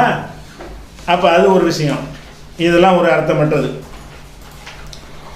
அடுத்து அறிவியல் வர்றாங்க. அறிவியலுக்கு இல்லாததால் இது மறுக்கலாமா? நான் ஏற்கனவே சொல்லிட்டேன், அறிவியலுக்கு நாங்கள் அதை மறுப்பதாக சொல்லவில்லை. நடைமுறை தான் காரணம். அறிவியலை நான் எதுக்கு சொன்னேன், அதை போனதில் விளக்கம் சொல்லிட்டேன், அதுக்கு சேர்த்து பதில் சொல்லியிருக்கணும். நீ அறிவியலை கண்டுபிடிச்சினான்னு சொன்னேன், அதுக்கு தான் அறிவியலை நான் எடுத்தேன். அதை விலைக்கு போன பதில் நான் சொல்லியிருக்கிறேன். அறிவியல் சொல்லவில்லை என்பதற்கு நான் சொல்லவே இல்லை. எனக்கு தெரியுதுராது, நாத்தத்தில் உட்கார்ந்து தண்ணீர் குடிப்பானத்தில் உட்காருது, கக்கூசில் உட்காந்துட்டு என்னுடைய பாலில் உட்காருது, அப்போ சாக்கடையில் உட்காந்து என்னுடைய தண்ணீரில் உட்காருது, என் கண்ணு முன்னாடி நான் பார்க்குறேன். அப்படி இருக்கிறதுனால தானே தவிர நீங்கள் அதை போய் அதை அருவருக்கத்தக்கது, எல்லா மனிதர்களும் அருவருக்கிற ஒரு விஷயமாக அந்த இருக்கிறது அப்படிங்கிறதுக்கு தான் நான் சொன்னேனே தவிர விஞ்ஞானத்துக்கு சொல்லலை. விஞ்ஞானத்தை எதுக்கு எடுத்தேன்? விஞ்ஞானத்தை எல்லாம் கண்டுபிடித்து விட்டார்கள், ஒரு ரெக்கையில் அது இருக்குது, ஒரு ரெக்கையில் எது இருக்குது என்று அது அந்த காலத்தில் ஆய்வு செஞ்சு கண்டுபிடித்து விட்டார்கள். இந்த மேகசின்லாம் போட்டு விட்டீங்கள, அதுக்கு தான் சொல்கிறேன். அப்படிலாம் இல்லை, நீ சொன்னபடி கண்டுபிடிக்கலன்றது தான் விஞ்ஞானத்தை எடுத்தோம். விஞ்ஞானத்தை காரணம் காட்டவே இல்லை. இது அருவருக்கத்தக்கது, அனைவரும் இருக்கிற ஒரு விஷயம். ஈ விழுந்த ஒரு பானத்தை குடிக்கக்கூடாது, ஈ மொய்க்கக்கூடாது, ஈ மொய்த்த உணவை சாப்பிடாதீர்கள் ரேடியோவில் விளம்பரம் பண்ணுறான் அரசாங்கத்தின் சார்பாக. ஈ மொய்த்த உணவுகளை சாப்பிடாதீர்கள் என்கிற அளவுக்கு அனைவரும் இருக்கிற ஒரு விஷயத்தை கொண்டு ரேராக ரசூலுல்லாஹ் உடும்பை வெறுத்திருப்பாங்களே, அதை கொண்டாந்து வந்து பார்க்குறோம். இப்படிலாம் இருக்கிறது. அதே மாதிரி வந்து என்ன சொல்ல போனால் வந்து இந்த ஈசல்லாம் வரும்ல, ஈசலை பிடிச்சி கொண்டாந்து விற்பாங்க. ஈசல் சீசனில் ஈ வித்து பார்த்துக்கிறீங்களா? ஈயெல்லாம் அடிச்சு 100 கிராம் ஈ இந்த விலை எவனா பார்க்குறாங்க? எல்லாரும் இருக்கிறாங்க. ஈசலை கூட கொஞ்சம் விரும்பிடுறாங்க. எதை விரும்பல? ஈய விரும்ப மாட்டேங்கிறான். அப்போ நம்ம விளங்குற என்னன்னு கேட்டால், இவங்க காட்டுற உதாரணம் சில கூடல், சில வகை மீன், சில நண்டு, இதுகளையெல்லாம் மக்கள் வெறுக்கிறது இல்லையா? சில பேர் வெறுக்க மாட்டார்களா? ஆமாம், சில பேர் வெறுப்பார்கள், பல பேர் விரும்புவாங்களே. இன்னொரு பக்கம் என்ன, சில பேர் பிடிக்காது, பல பேருக்கு பிடிக்கும்ல. ஈக்கு ஈ சில பேர் என்டிஎஃப்காரங்க தான் பிடிக்காது, மற்றவங்க வருத்தம் திம்பன்னு சொல்லப்ப என்டிஎஃப் உனக்கு தான் ஈ பிடிக்காது, நாங்கள் டிஎன்டிலாம் இது விருந்த ஈ விருந்தா இனிமே அப்படியா? எல்லாரும் தானடா பிடிக்காது. இது எல்லாருக்கும் பிடிக்காத ஒன்றை கொண்டு வந்துக்கிட்டு சிலருக்கு அவங்களுடைய சுபாவத்தினால் பிடிக்காம போயிருமே, அந்த ஒன்றோட ஒப்பிட்டு வாதம் பண்ணலாமா அப்படிங்கிற விஷயம். அதுக்கு அடுத்து என்ன செய்கிறாங்கன்னு கேட்டால், அது ஈ மறுப்பவர்கள் ஈ விழுந்த பானத்தில் அந்த ஈயை முழுவதுமாக அமிழ்த்து பரிசோதித்து பார்த்தார்களா? நம்மளுக்கு கேள்வி. நாங்கள் பரிசோதித்தெல்லாம் பார்க்கல, நீ பரிசோதித்து பார்த்தேன்னு சொன்ன ஈ கட்சிக்காரங்க, அதில் இல்லைடான்னு நாங்கள் சொன்னோம். நீ தான் பரிசோதித்து பார்த்துட்டிய, நாங்கள் அந்த ஆய்வை வெளியிட்டோம். ஈயை பரிசோதித்து பார்த்தார்கள், அந்த அதிசை மெய்ப்படுத்துகிறோங்கிற பேரில் அவன் சொன்னாங்கிறத பொய்யை கொண்டாந்து போடும்போது தான் எல்லாம் அமிழ்த்து பார்த்துட்டாங்க. நீ போட்ட ஆய்வு அது இருக்குது, பார்த்து தான் அதில் கெடுதி தான் இருக்குங்கிற நினைஞ்சிருக்காங்க, நிரூபிச்சிருக்கிறாங்க. அதுக்கடுத்து என்ன செய்யறதுன்னு கேட்டால், அறிவியலுக்கு போயிடுறாங்க. பயங்கர கண்டுபிடிப்பு. அறிவியலில் வந்து இறுதி செய்யப்பட்ட ஆய்வுகள் உண்டு என்பதை போல ஆய்வுக்கு எடுத்துக்கொள்ளப்படாதவை உண்டு. அறிவியல் தொடாத எல்லைகள் உலகில் உண்டு. அறிவியலை கொண்டு எல்லாம் முடிவெடுக்க முடியுமான்னு இருக்கிறான். அப்படி நான் சொல்லவே இல்லைன்ட்டு நல்லா விளைக்கணும். அறிவியலை வைத்து நான் சொல்லவில்லை. கெட்டது அனைவரும் அருவருக்கத்தக்கதாக கருதக்கூடியது, கண்ணுக்கு கண்ணாக தெரியக்கூடியது. அறிவியல் எதுக்கு சொல்றேன்னு கேட்டால், அறிவியலில் கண்டுபிடிச்சிட்டாங்க நீ சொன்ன, அதுக்கு தான் அறிவியலில் கண்டுபிடிக்கலன்னு நான் சொன்னேன். அறிவியல் அளவுகோலை வச்ச மாதிரி அதை வச்சு தான் மருத்துவங்கிற மாதிரி ஆய்வு பார்த்துருக்குறாங்க. நான் ஆய்வில் வந்து தெளிவாக சொல்லியிருக்கிறேன். போன தடவை பதில் சொல்லும் பொழுது அந்த இலங்கை மூளை ஒருத்தர் போட்டிருந்தாரு இல்லையா, அதை வைத்து காட்டி ஆய்வு செஞ்சதாக அவர் போட்டிருக்கிறாரு. அந்த ஆய்வில் என்ன இருக்குது, இவங்க சொன்ன மாதிரி இல்லை அப்படின்னு சொல்லி அதுக்குத்தான் அந்த விஞ்ஞானத்தை பேசுகிறமே தவிர, நாம் சொன்ன அந்த ஆயத்தை அருவறுக்கத்தக்கது, அவ்வளவுதான். அருவறுக்கத்தக்கது அறிவியலில் ஆய்வு செஞ்சாலும் சரி செய்யாட்டாலும் சரி தான், அது அருவறுக்கத்தக்கது. எந்த அறிவியலும் இல்லை, இல்லாட்டாலும் இது கெட்டது தான். இந்த அறிவியல்லாம் வந்த பிறகு மனுஷன் ஈய இருக்கிறான். இந்த அறிவியல் ஞானங்கள்லாம் வளராத காலத்தில் ஈய இருக்கலையா? ஈக்கி கெட்டது என்பதற்கு அறிவியல் சம்பந்தம் இல்லை. ஆனால் சோதித்து பார்த்தாலும் கெட்டது நிரூபணம் ஆகுது. நீ போய் சோதிச்சு பார்த்ததுனால, நீ போய் சோதிச்சு பார்த்தாங்க நீ சொல்றதுனால தெரிய வருது. அறிவியலை வச்சு நான் சொல்லலை, அது சொல்லாத ஒன்று பதில் சொல்லி தெரியுறாங்க. எப்படியே பூமியை பற்றி அறிவியல் முழுமையாக கண்டடையாத போது அது தட்டை என்று கூறப்பட்டது. பின்பு முழுமையான ஆய்வுகள் செய்யப்பட்டு அதில் இறுதி நிலை அடைந்த பின்பு பூமி உருண்டை என்று நிறுவப்பட்டுள்ளது. ஆமாம், அதனால் என்ன என்னது பூமி தட்டைன்னு ஏதாவது ஹதீஸில் இருக்குதா? அது குரானில் அப்படி இருக்கிற தட்டைன்னு சொல்லி, அது குரான் சொல்லாத, குரானில் வந்து சுழல்கிறதுன்னு இருக்கிறது, அவ்வளோதான். பூமி சுழல்கிறதுன்னு சொல்லி அது மாதிரி வந்து பூமி தட்டைன்னு சொன்னாங்களே, அது ஆய்வு செஞ்சு சொன்னதா ஊகத்தில் சொன்னதா? ஆய்வு செஞ்ச அறிவியல் ஆய்வு செஞ்சா பூமியை தட்டைன்னு சொன்னாங்க. அந்த காலத்து அறிவை கொண்டு இப்படி போனால் தட்டையை தான் இருக்குது, இந்த சமமாக தானே தெரியுது. கண்ணுக்கு தெரியறத வச்சு தட்டைன்னு சொன்னானே தவிர ஆய்வு காலத்தில் எல்லாம் தட்டைன்னு சொன்னதே கிடையாது. ஆய்வு வந்த பிறகு என்னது சொன்னது கிடையாது. அதுபோக அறிவியலை வைத்து இந்த ஈயை பற்றி நம்ம பேசவும் இல்லை, உனக்கு பதிலாக தான் சொன்னோம். அதே மாதிரி முழுமை பெறாத ஆய்வுகளை கொண்டோ ஆய்வுக்கு எடுத்துக்கொள்ளப்படாதை கொண்டோ இஸ்லாத்தில் எந்த ஒன்றையும் அறிவியலுக்கு எதிரானது என்று கூற முடியாது. ஆமாம், கூற முடியாது. யார் அப்படி கூறுனா, ஈ வந்து அறிவியலில் போய் நிரூபிச்சதை வச்சா நாங்கள் பேசணும். அருவருக்கத்தக்கது குரானில் ஹபாயிஸ், அருவருக்கு அசிங்கம் பிடிச்சது, அதை வந்து ஹராம் அப்படின்னு அதை வச்சு தான் சொன்னோம். அதே மாதிரி சில விஷயங்கள் என்ன செய்கிறாங்க, குரானில் வந்து 7 வானங்கள் உள்ளதாக சொல்லப்படுகிறது, அறிவியலில் இதை பற்றி கூறவில்லை. அப்போ என்ன செய்வீங்க? அப்போ இங்கே பாருங்கள் எவ்வளோ மடைமன்னு பாருங்கள். அறிவியலில் வந்து நீங்கள் தொடாத ஒரு விஷயம் விடாது. இது எப்போ நீ பேச்சு வரேன் கடைசி வரைக்கும் நாங்கள் போய் தேடி பார்த்துட்டோம் வானம் இல்லை அப்படின்னு அவன் சொன்னா தான் இந்த கொஸ்டினே வரும். 7 வானம்ங்கிறான். இவன் வந்து கேலக்சி, ஒரு கேலக்சின்னு கிடக்கல, ஒரு சூரிய குடும்பத்துக்குள்ளே இவனுடைய பயணம் வரல. மனிதனுடைய பயணம் வந்து சூரியனுக்கு பக்கத்தில், பூமிக்கு பக்கத்தில் உள்ள சந்திரனுக்கு போயிருக்கிறான் துணைக்கோடு, செவ்வாய்க்கு சில கருவிகளை எழுந்திருக்கிறான், அனுப்பி இருக்கிறானே தவிர இந்த சூரிய குடும்பத்தில் உள்ள அனைத்து கோள்களுக்கும் மனுஷன் போயிட்டானா? இது மாதிரி லட்சக்கணக்கான சூரிய குடும்பங்கள் இருக்குது. அதுக்கெல்லாம் மேலே வானங்கள் வரப்போகுது. அது அடையாத ஒன்றை வந்து நீ எந்த தாழ்த்திக்க போகிற, அடைய நீ பார்க்கல, அதுக்கு மேலே இருக்கலான்னு போயிட்டு இருக்க வேண்டியதானே. அப்போ 7 வானத்தில் சந்தேகத்தை உண்டாக்குறாங்க. எப்படி சொல்கிறாங்க? உதாரணமாக திருக்குரான் நபிமொழிகள் 7 வானங்கள் உள்ளதாக குறிப்பிடுகிறது. ஆனால் அறிவியல் இது குறித்து அவ்வாறு கூறவில்லை. ஏன் கூறல? தெரியலன்னு தானே சொல்கிறாங்க. எங்களுக்கு எட்ட முடியலன்னு சொல்கிறான். இன்னும் இருக்கிறது, விரிஞ்சுக்கிட்டே போகுதுங்கிறான். அறிவியல் நிரூபிக்கிட்டே வர்றான். பூமி வந்து அன்னைக்கு தெரிச்சு ஓடுனது விசாலமானது, இன்னமும் லட்சக்கணக்கான மைல்கிட்ட விரிந்து கொண்டே போகிறதுங்கிறான். அதெல்லாம் கடந்து என்ன இருக்கிறது? வானம் இருக்கிறது. நீ வானத்து நீ போகலை, உன்னால் டெஸ்ட் பண்ண முடியல. அந்த எல்லை நீ அடையும் போது அதை பற்றி பேசணும். இப்போ அறிவியலுக்கு அடங்காதது. அதே மாதிரி மனிதன் குரங்கிலிருந்து பரிணாம வளர்ச்சி அடைந்தான் என்று அறிவியல் கூறுது. அடப்பாவிகளா, எந்த அறிவியல் தான் கூறுது? மனிதன் வந்து குரங்கிலிருந்து பரிணாம வளர்ச்சி அடைந்தான் என்று அறிவியலாக கூறுது. அது அறிவியல் இல்லைன்னு சொல்லி நம்ம நிறுவி இருக்கிறோம். அது மனிதன் குரங்கில் படைக்கப்பட்டான்னு பேசி இருக்கிறோம், எழுதி இருக்கிறோம், குரான் தமிழகத்தில் இருக்கிறோம், புஸ்தகத்தில் எழுதியிருக்கிறோம். அப்போ பரிணாம வளர்ச்சி இதை பற்றி நாத்திகள் விவாதம் பண்ணியிருக்கிறோம். யாரு இந்த கூமுட்டையெல்லாம் உட்காந்து எதுக்கு உட்காந்துருப்பாங்க வளருக்கு மிச்சம் இருந்துட்டு. அப்போ குரான் அறிவியலே கிடையாது. பரிணாம வளர்ச்சிங்கிறது படம் போட்டு காட்டினானே தவிர இந்த மாதிரி இருக்குது, இப்படி இருந்தால் அப்படி இப்படின்னு ஒரு படம் போட்டு காட்டினாங்களே தவிர அது விஞ்ஞானபூர்வம் நிரூபிக்கப்பட்டதா? ஊகம். ஆனால் மனிதன் வந்து ஒரு தாய் தந்தைக்கு தான் பிறந்தான் என்பது தனி மனிதன் இனமே தவிர இன்னொன்றிலிருந்து மாறியவன் இல்லை என்பதற்கு வந்து இன்றைக்கு ஜீனோ மரபு ஆராய்ச்சியில் இருந்து எல்லா விதமான ஆய்வுகளும் என்ன செய்கிறது? அதை நிரூபிச்சு இருக்கிறது. ஒரு மனிதன் வந்து எதிலிருந்து மாறி வந்தவன் கிடையாது, அது தனிப்படைப்பு என்பது அந்த விவாதத்தில் நிறுவி இருக்கிறோம். அன்னைக்கே பரிணாம வளர்ச்சின்னு சொல்லக்கூடிய டார்வின் தத்துவம் அறிவியல் இல்லைன்னு இருக்கும். இவன் என்ன செய்கிறாங்கன்னு கேட்டால், அது அறிவியல் படி குரங்கில் தான் மனுஷன் வந்தான், இருந்தாலும் அறிவியலுக்கு மாற்றமா நம்ம முஸ்லாத்தில் இருக்கிறோங்கிறாங்க. என்ன சொல்ல வரான் மக்களுக்கு? அறிவியல் பிரகாரம் குரங்குலேருந்து வந்தான், அறிவியல் சொல்லுதான். ஆனால் திருக்குரான் வந்து களிமண்ணால் படைக்கப்பட்டதை சொல்லுதான். ஆனால் அந்த அறிவியலுக்கு மாற்றமாக நம்ம என்ன செய்யறோம்? நடந்து அறிவியலுக்கு மாற்றம்ங்கிறோம். திருக்குரான் வந்து களிமண்ணால் படைக்கப்பட்டதுன்னு சொல்லி அறிவியலுக்கு மாற்றமா? பரிணாம வளர்ச்சி அறிவியலை எவ்வளவு மரகலண்டு போயிட்டாங்கன்னு பாருங்க. அடே விவாதம் பண்ண ஒரு விஷயம் கூட உனக்கு தெரியலை, இதுக்கு தானே விவாதமும் பண்ணணும். மனிதன் படைக்கப்பட்டானா குரங்கு வந்தானாங்கிறத முதல் தலைப்பை, அந்த தலைப்புல விவாதம் பண்ண அந்த விவாத கேசரை எடுத்து பாருங்கடா. பரிணாம வளர்ச்சி வந்து அறிவியலா? அது மாதிரி 2 கடல்களுக்கு இடையே திரை உள்ளது, ஒன்றோடு ஒன்று கலக்காது குரான் சொல்லுது. இது என்ன அறிவியலுக்கு மாத்தம்?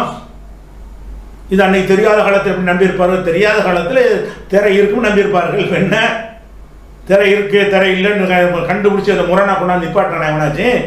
அன்றைக்கு சொன்னார்கள் கடல்களுக்கு மத்தியில் ரெண்டையும். இன்னும் சொல்ல போனால் கடல் பயணம் மேற்கொண்டாலே தெரியும், அந்த கலரை வித்தியாசப்படுத்தி காட்டும். இன்னைக்கு கூட அந்த சாதாரண கடல் பயணம் மேற்கொண்டவர்களுக்கு கடல் வந்து ஒன்றோடு ஒன்று சேராமல் கடல்கள் இருக்கின்றன என்பது கடல் பயணத்திலிருந்து போய் எல்லாருக்கும் தெரியும். எல்லாம் சுற்றி பார்த்துட்டு கடலில் தெரிய இல்லை அப்படின்னு எவனா சொன்னாதான், அறிவியலில் சொன்னாதான் இந்த வசனத்தை நீ பேச வேண்டியிருக்கும். குரான் இப்படி சொல்லுகிறது, அதை உடைக்கவே இல்லை, அது நீங்கள் நிரூபித்து காட்டுறாங்க. நிரூபிக்காத காலத்தில் என்ன செய்வோம்? இருக்குடா திரை இருக்குது, கடலுக்கு மத்தியில் இருக்குன்னு நம்ம சொல்லுவோம். அது ஒன்றும் நம்பிக்கைக்கு மாற்றம் கிடையாது. அதே மாதிரி சந்திரன் பிளந்ததாக நபிமொழி சொல்லுது, இதை அறிவியல் நிரூபித்து விட்டதா கேட்குறாங்க. அப்படியே சந்திரன் பிளந்து வரலாறுடா, வரலாறு எப்படி அறிவியல் நிரூபிக்கிறது? மூசா நபி வாழ்ந்தாருங்கிறது வரலாறு, அதை நிரூபிக்கிறேன். வாழ்ந்தார் அவ்வளோதான். கடந்து போன ஒரு சம்பவத்தை நிரூபிக்க சொல்கிறான்னு பாருங்க. அதான் மூசா நபி கடல் பிளந்துச்சு, கடல் பிளந்து நிரூபிக்க இயலுமா? அன்றைக்கு நடந்த ஒரு அற்புதம், அது நிகழ்வு சம்பவம். அந்த சம்பவத்தை அப்படி நிரூபிக்கிற ஒரு காலத்து நடந்த ஒரு விஷயத்தை அப்படி நிரூபிப்பேன். சந்திரன் பிளந்து 2 துண்டு அப்படி இருக்குண்டா சொல்லியிருக்குமா இருக்கும்? இந்த ஒரு துண்டு அப்படி நிற்குது, இப்படி ஒரு துண்டு இருக்குது, 2 சூரியனா இருக்குது, பாதி பாதியா அப்படியே மார்க்கத்தை சொல்லியிருக்கிறது. அந்த ஹதீஸுக்குள்ள போகிற அவன் காட்சியில் கேட்டாங்க, பெரிய ரசூலுல்லாஹ் பிளந்து காட்டினாங்க, அப்புறமா அது சேர்ந்துக்கிடுச்சு, அவ்வளோதான். அப்பே ஒட்டி அப்போ சேர்ந்துருச்சு. அதுக்கு பிறகு வந்து அதை வந்து இப்போ நிரூபிக்கிறதுக்கு வேலை இல்லை, நிரூபிக்க இயலாது. ஆனாலும் இப்போ ஆய்வு பண்ணி என்ன செய்யறாங்க? ஒரு பிளவு மாதிரி இருக்கிறது என்று சொல்லி அதை கண்டுபிடிக்கிறாங்க. அதுக்கு மேட்ச் ஆகுது. அது மேட்ச் ஆகாட்டாலும் பிளந்தது சரித்திரம், பிளந்தது சம்பவம். சம்பவத்துக்கு எப்படி அறிவியலை கொண்டு நிரூபிப்பேன்? ஆதம்னு ஒருத்தர் இருந்தார்னு அறிவியல் நிரூபி பார்ப்போம். அலெக்சாண்டர் ஒருத்தர் இருந்தால் அறிவியல் நிரூபிக்க முடியுமா? வரலாறு தான். அப்போ நடந்து போன விஷயங்களுக்கு வந்து என்ன செய்யறான்? சந்திரன் பிளந்ததுலையும் சந்தேகத்தை கொண்டு விடுறான். இதை ஆய்வு செய்து கண்டுபிடித்து விட்டார்களா? எந்த காலத்தில் நடந்ததை வந்து ஆய்வு செய்யணுமாங்க? நடந்த விஷயங்களை கேள்விப்பட்டு நம்ப முடியுமே தவிர நடந்ததை போய் எப்படி நம்புவீங்க? சந்திரன் பிறந்ததா இல்லையான்னு சொல்லி இப்படி நம்புறது எப்படி ஆய்வு பண்ணுவீங்க? அது ஒரு விஷயம். அதுக்கடுத்து என்ன செய்கிறாங்க? சந்திரன் பிளந்த நிகழ்வை மறுக்க முடியுமா? மறுக்கலை. சம்பவத்தை மறுக்க முடியாது. அல்ல ஆய்வு செஞ்சு எப்படி இதை பேசலான்னு கேட்டால், சந்திரனில் இறங்கினார்கள், அக்குவேரன் அலசி பார்த்து விட்டார்கள், எந்த ஒரு காலத்திலும் அது ஒன்று பிரிந்திருப்பதற்கான ஒரு தடையும் கிடைக்கவில்லை என்று நிரூபித்து விட்டார்கள். நீ சொன்னாதான் இப்போ நீ சம்பவம் இருக்குது, அதுக்கு அது தடையும் கூட இல்லையேன்னு பேச முடியும். அப்படி இல்லாத வரைக்கும் இது ஒரு சம்பவம், அவ்வளவுதான். அன்றைக்கு என்னது சம்பவம்? இது எப்படி அறிவியல்? சம்பவத்தை எப்படி அறிவியல் கேட்பான்? சம்பவத்தில் உங்கள் தாத்தா வந்து பிறந்தார் என்பதுக்கு அறிவியல் என்ன ஆதாரம்? நீ சொல்கிறது தான் ஆதாரம். அப்போ எதில் அறிவியலை இப்படி வழங்கி வச்சிருக்காங்கன்னு பாருங்கள். பரிணாமத்துக்கு அறிவியலுங்கிறாங்க, சந்திரன் பிறந்தது அறிவியலை கொண்டு நிரூபிக்க இயலுமான்னு கேட்குறாங்க. இப்படி வந்து குர்ஆன் வசனத்திலும் அறிவியல் கூறும் ஒரு செய்தி முரண்படும் போது என்ன நிலைப்பாட்டை எடுக்கிறோமோ பாருங்களேன். குர்ஆன் கூறுற விஷயம் அறிவியலுக்கு மாற்றமாக இருக்கிறான். அப்போ என்ன நிலை எடுக்கிறோம்? எது மாற்றமாக இருக்கு சொல்லி பார்ப்போம். குர்ஆன் கூறுற ஒரு விஷயம் அறிவியலுக்கு முரண்பாடாக இருக்கும் பொழுது எந்த அளவுகளை எடுக்கிறோமோ அதைத்தான் ஹதீஸில் கடைபிடிக்க வேண்டும்ங்கிறான். அப்போ என்ன சொல்ல வரேன்னா, குர்ஆனில் அறிவியலுக்கு எதிராக பல விஷயங்கள் இருக்குங்கிறான். குர்ஆனில் அற்புதமே அதுதான். எதுவும் உன்னால் அறிவியலை கொண்டு உடைக்க முடியாது. ஒன்று அறிவியல் கண்டுபிடிக்காமல் இருப்ப, அல்லது அறிவியலை உண்மைப்படுத்தியிருப்ப. அறிவியல் அது பொய்ன்னு சொன்ன ஒரு விஷயம் கிடையாது. அப்படி இருக்கும்போது என்ன செய்யறான்டா, மக்களுக்கு எப்படி நம்பிக்கை வைக்கிறாங்கன்னு கேட்டால், குர்ஆன் எவ்வளோ விஷயங்கள் அறிவியலுக்கு மாற்றமாக இருக்குது, அதெல்லாம் கண்ணமுடி எடுத்து தானே போகிறோம் அப்படிங்கிறான். அப்போ குர்ஆன் வந்து சிந்திச்சு பார்க்க சொல்கிறான். அல்ல அறிவு ஒன்றுமே படைச்ச இறைவனுடைய வார்த்தைங்கிறான், அறிவியலுக்கு முரணாவெல்லாம் இருக்காதுங்கிறான். இவன் என்ன செய்யறான்? அறிவியலுக்கு மாற்றமான குர்ஆன் விஷயத்தை நம்ம மறுக்குவா செஞ்சோங்கிறான். அப்போ அதை ஒன்றும் செய்யறான். அது ஒரு வாதம் வைக்கிறாங்க. அதே மாதிரி தொடர்பாகவும் நிரூபிக்கப்பட்ட அறிவியல் எதுவும் இல்லை, இருக்குன்னு அவங்க தான் போட்டிருந்தாங்க. இப்போ இல்லைங்கிறாங்க. தொடர்பாக நிரூபிக்கப்பட்ட அறிவியல்னு சொல்லி இவங்க தான் 2 மேகத்தில் போட்டு இருந்தாங்க. கட்சிக்காரங்க பரப்புனாங்க, எந்த இதுவும் இல்லைன்ட்டாங்க. ஈயில் நல்ல பாக்டீரியாவுக்கும் உள்ளனையானும் அதே அறிவியல் கூறுதுங்கிறான். பாருங்க, இல்லைங்கிறான், கூறுதுங்கிறான். நல்லா கவனிக்க. ஒரு பேராவுடைய வரைக்கும் 2வது வரைக்கும் எவ்வளோ தெளிவுன்னு பாருங்க. தொடர்பாக நிரூபிக்கப்பட்ட அறிவியல் எதுவும் இல்லை. ஒரு பேரா தான் அது. அதில் தொடர்ச்சியா ஈயில் நல்ல பாக்டீரியாக்களும் உள்ளன எனவும் அதே அறிவியல் கூறுகிறது. எதை அறிவியல்? அறிவியல் தான் இல்லைன்ட்டிய. அப்போ அறிவியல் இருக்குன்னு இருந்திருக்கு, பார்த்துருக்குறாங்க. அறிவியலை பார்த்துட்டு தான் நல்ல பாக்டீரியாக்கள் உள்ளன. நல்ல பாக்டீரியான்னு என்ன அதில் சொல்கிறாங்க? அந்த பாக்டீரியாக்களை வந்து தண்ணியில் உட்கார்ந்தவுடனே அந்த நல்ல பாக்டீரியா கலந்து உங்களுக்கு நன்மை செய்யக்கூடியதாக மாறிவிடும் அறிவியல் சொன்னான்னா, இவ்வளவு அசிங்கத்தில் புரண்டா கூட ஒன்றும் செய்யாது, அது தன்னைத்தானே பாதுகாத்துக் கொள்ளக்கூடிய தன்மை இருக்குன்னு சொன்னானா, அதையும் விளங்கலை. அறிவியல் என்ன சொன்னான்னு என்ன செய்யலை, விளங்கலை. அது போக இறக்கைகள் நிவாரணம் உள்ளதின் செய்தியை அறிவியல் உலகம் இன்னும் கண்டுபிடிக்கவில்லை. சரி, கண்டுபிடிக்காம போயிட்டு போ. ஆராய்ச்சி பண்ணி தான் இல்லைன்ட்டானே. ஆராய்ச்சி பண்ணாமன்னு அதை சொல்லிட்டு போ. ஆராய்ச்சி பண்ணிவிட்டான். பண்ணிவிட்டு அதில் அப்படி ரெக்கையில் ஒன்று இருக்கிறதா, அதுக்கு நீ இன்னும் சொல்ல போனால் அந்த முஸ்லீம் பல்கலைக்கழகத்தில் உள்ளவனு சேர்ந்து ஆராய்ச்சி பண்ணுறாங்க. இதுக்காகத்தான் பண்ணுறான். ரெக்கையில் ஏதாவது இருக்காண்டு அதில் ஒன்றும் கிடைக்கல. அப்போ இதை கண்டுபிடிக்கப்படலைன்னா, கண்டுபிடிக்க முயற்சி பண்ணி கண்டுபிடிக்கப்படலையே. ஆனால் அதை நான் ஆதாரமாக சொல்லலை. ஆதாரம் வந்து அருவருக்கத்தக்கது. அருவருக்கத்தக்க பொது வெகுஜன மக்களால் அருவருக்கத்தக்க பொருள்கள் வந்து அது வெறுக்கணும், அதை வந்து தூரமாக்கணும் அப்படிங்கிறது தான். அதுதான் மொத்த வாதமாக வச்சுருக்குறாங்க. அப்போ சம்பந்தமாக இங்கே சொல்லக்கூடியது எல்லாமே வந்து, அதாவது இன்னும் சொல்ல போனால் கரிஞ்சீரவத்தை மறுத்தாங்க. கரிஞ்சீரவம் இவங்க சொன்ன அம்புட்டு கரிஞ்சீரவத்துக்கு போகிறோம். கரிஞ்சீரவம் வந்து மூத்தை தவிர அனைத்துக்கும் நிவாரணம்னு ஒரு ஹதீஸ் இருக்கு. அந்த ஹதீஸை இவங்களும் மறுத்திருக்கிறாங்க. பல விவாதங்களில் பேசியிருக்கிறாங்க, பல கேள்விகள் சொல்லியிருக்கிறாங்க. அந்த கரிஞ்சீரவத்தை பேசினது பூரா எடுத்து போட்டால் என்ன நாரி போயிடுவாங்க. அப்போ அதில் அதை இந்த கேள்விலாம் திருப்பி கேட்கலாம். கரிஞ்சீரவத்தை பற்றி ஆய்வுலாம் செஞ்சு அக்குவேர் ஆணிவர் அலசி இதில் அந்த மாதிரி ஒன்று கிடையாது என்று சொன்னார்களா அப்படின்னு சொல்லி அந்த கரிஞ்சீரவ கட்சிக்காரன் கேள்வி கேட்டாங்க. அப்போ அதுக்கு என்ன செஞ்சாங்க பதில்? கரிஞ்சீரவத்து பொருந்துமா? அப்போ அதையும் மறுக்காத. அப்போ என்ன, இதோட சேர்த்து அதை ஜாயிண்ட் பண்ணி விட்டுரு. ஏற்கனவே கரிஞ்சீரவத்தை தப்பாக சொல்லிவிட்டோம். கரிஞ்சீரவத்தையும் என்ன ஆய்வுலாம் பண்ணலை. ஆய்வு பண்ணாத காரணத்தினால் இனிமேல் கண்டுபிடிப்பார்கள். கரிஞ்சீரவத்தில் வந்து மரணத்தை தவிர மற்றதுக்கெல்லாம் மருந்து இருக்கிறது என்பதை பிறகு கண்டுபிடிப்பார்கள். ஆய்வு செஞ்சு கண்டுபிடிப்பார்கள் அப்படின்னு சொல்லிட்டு கரிஞ்சீரவத்தை நீ ஏற்றுட்டு போகணுமே, ஜாயிண்ட் பண்ணிக்க. கரிஞ்சீரவத்துக்கு கண்டுபிடிக்காத விஷயம் தானே. அஜிவா பேரிச்சம்பழத்துக்கு விஷம் ஒன்றும் செய்யாதுன்னு சொன்னோம். விஷத்தோடு சோதனை பண்ணி பார்த்து அப்படியெல்லாம் ஆராய்ச்சி பண்ணி கண்டுபிடித்தார்களான்னு தான் கேட்டாங்க அவங்க. அந்த கேள்வி இன்னும் கேட்குறேன். இப்போ இந்த கேள்விக்கு ஆன்சர் ஏற்கனவே சொல்லி இருக்கிறோம். சொல்லி இருந்து கூட என்ன செய்கிற, நீ அந்த கேள்வி கேட்குற. அப்போ உன்னுடையது வந்து அஜ்வாவுக்கு வரும். ஏன் இந்த கண்டுபிடிக்கலையே? அஜ்வாவை யார் ஆராய்ச்சி பண்ணினார்? அஜ்வாங்கிற பேரிச்ச பழத்தை சோதனை பண்ணி அதில் ஒன்றுமே இல்லை அப்படி முடிவெடுத்தார்களான்னு கேட்டால் என்ன செய்வேன்? இல்லை. அப்போ அந்த ஹதீஸ் சரின்ட்டு போ, கரைஞ்சிருவது சரின்ட்டு போ. எல்லாம் கொள்கை மாறியாச்சு. மரண முழுக்க நனைஞ்ச பேர் முக்காடு எண்ணத்துக்கு மொத்தமாக நினைஞ்சிட்டு போங்கடா. முழுக்க நினைஞ்சாச்சு, எல்லாத்தையும் மாற்றியாச்சு. மதுகப்பை விட கீழே இறங்கி போயிடணும். மதுகப்பை விட மதுகப்புக்காரன் நம்மளுக்கு தாவா பண்ணுற அளவுக்கு நம்மளை மாற்றிக்கொள்ளணும் என்று வந்தாச்சு. அப்புறம் என்ன போட்டு முக்காடுன்னு அதையும் சொல்லிட்டு போ. அப்போ கரைஞ்சிரவத்துக்கு அஜ்வாவுக்கும் சொன்னதையெல்லாம் உட்காந்து வீடியோ போட்டிங்கள, உட்காந்து பதிவாக அதெல்லாம் கொஞ்சம் எடுத்து பாருங்கள். இது அனைத்துக்கு அதில் பதில் இருக்குது. சரியா? இது ஒரு இதான் விஷயம்.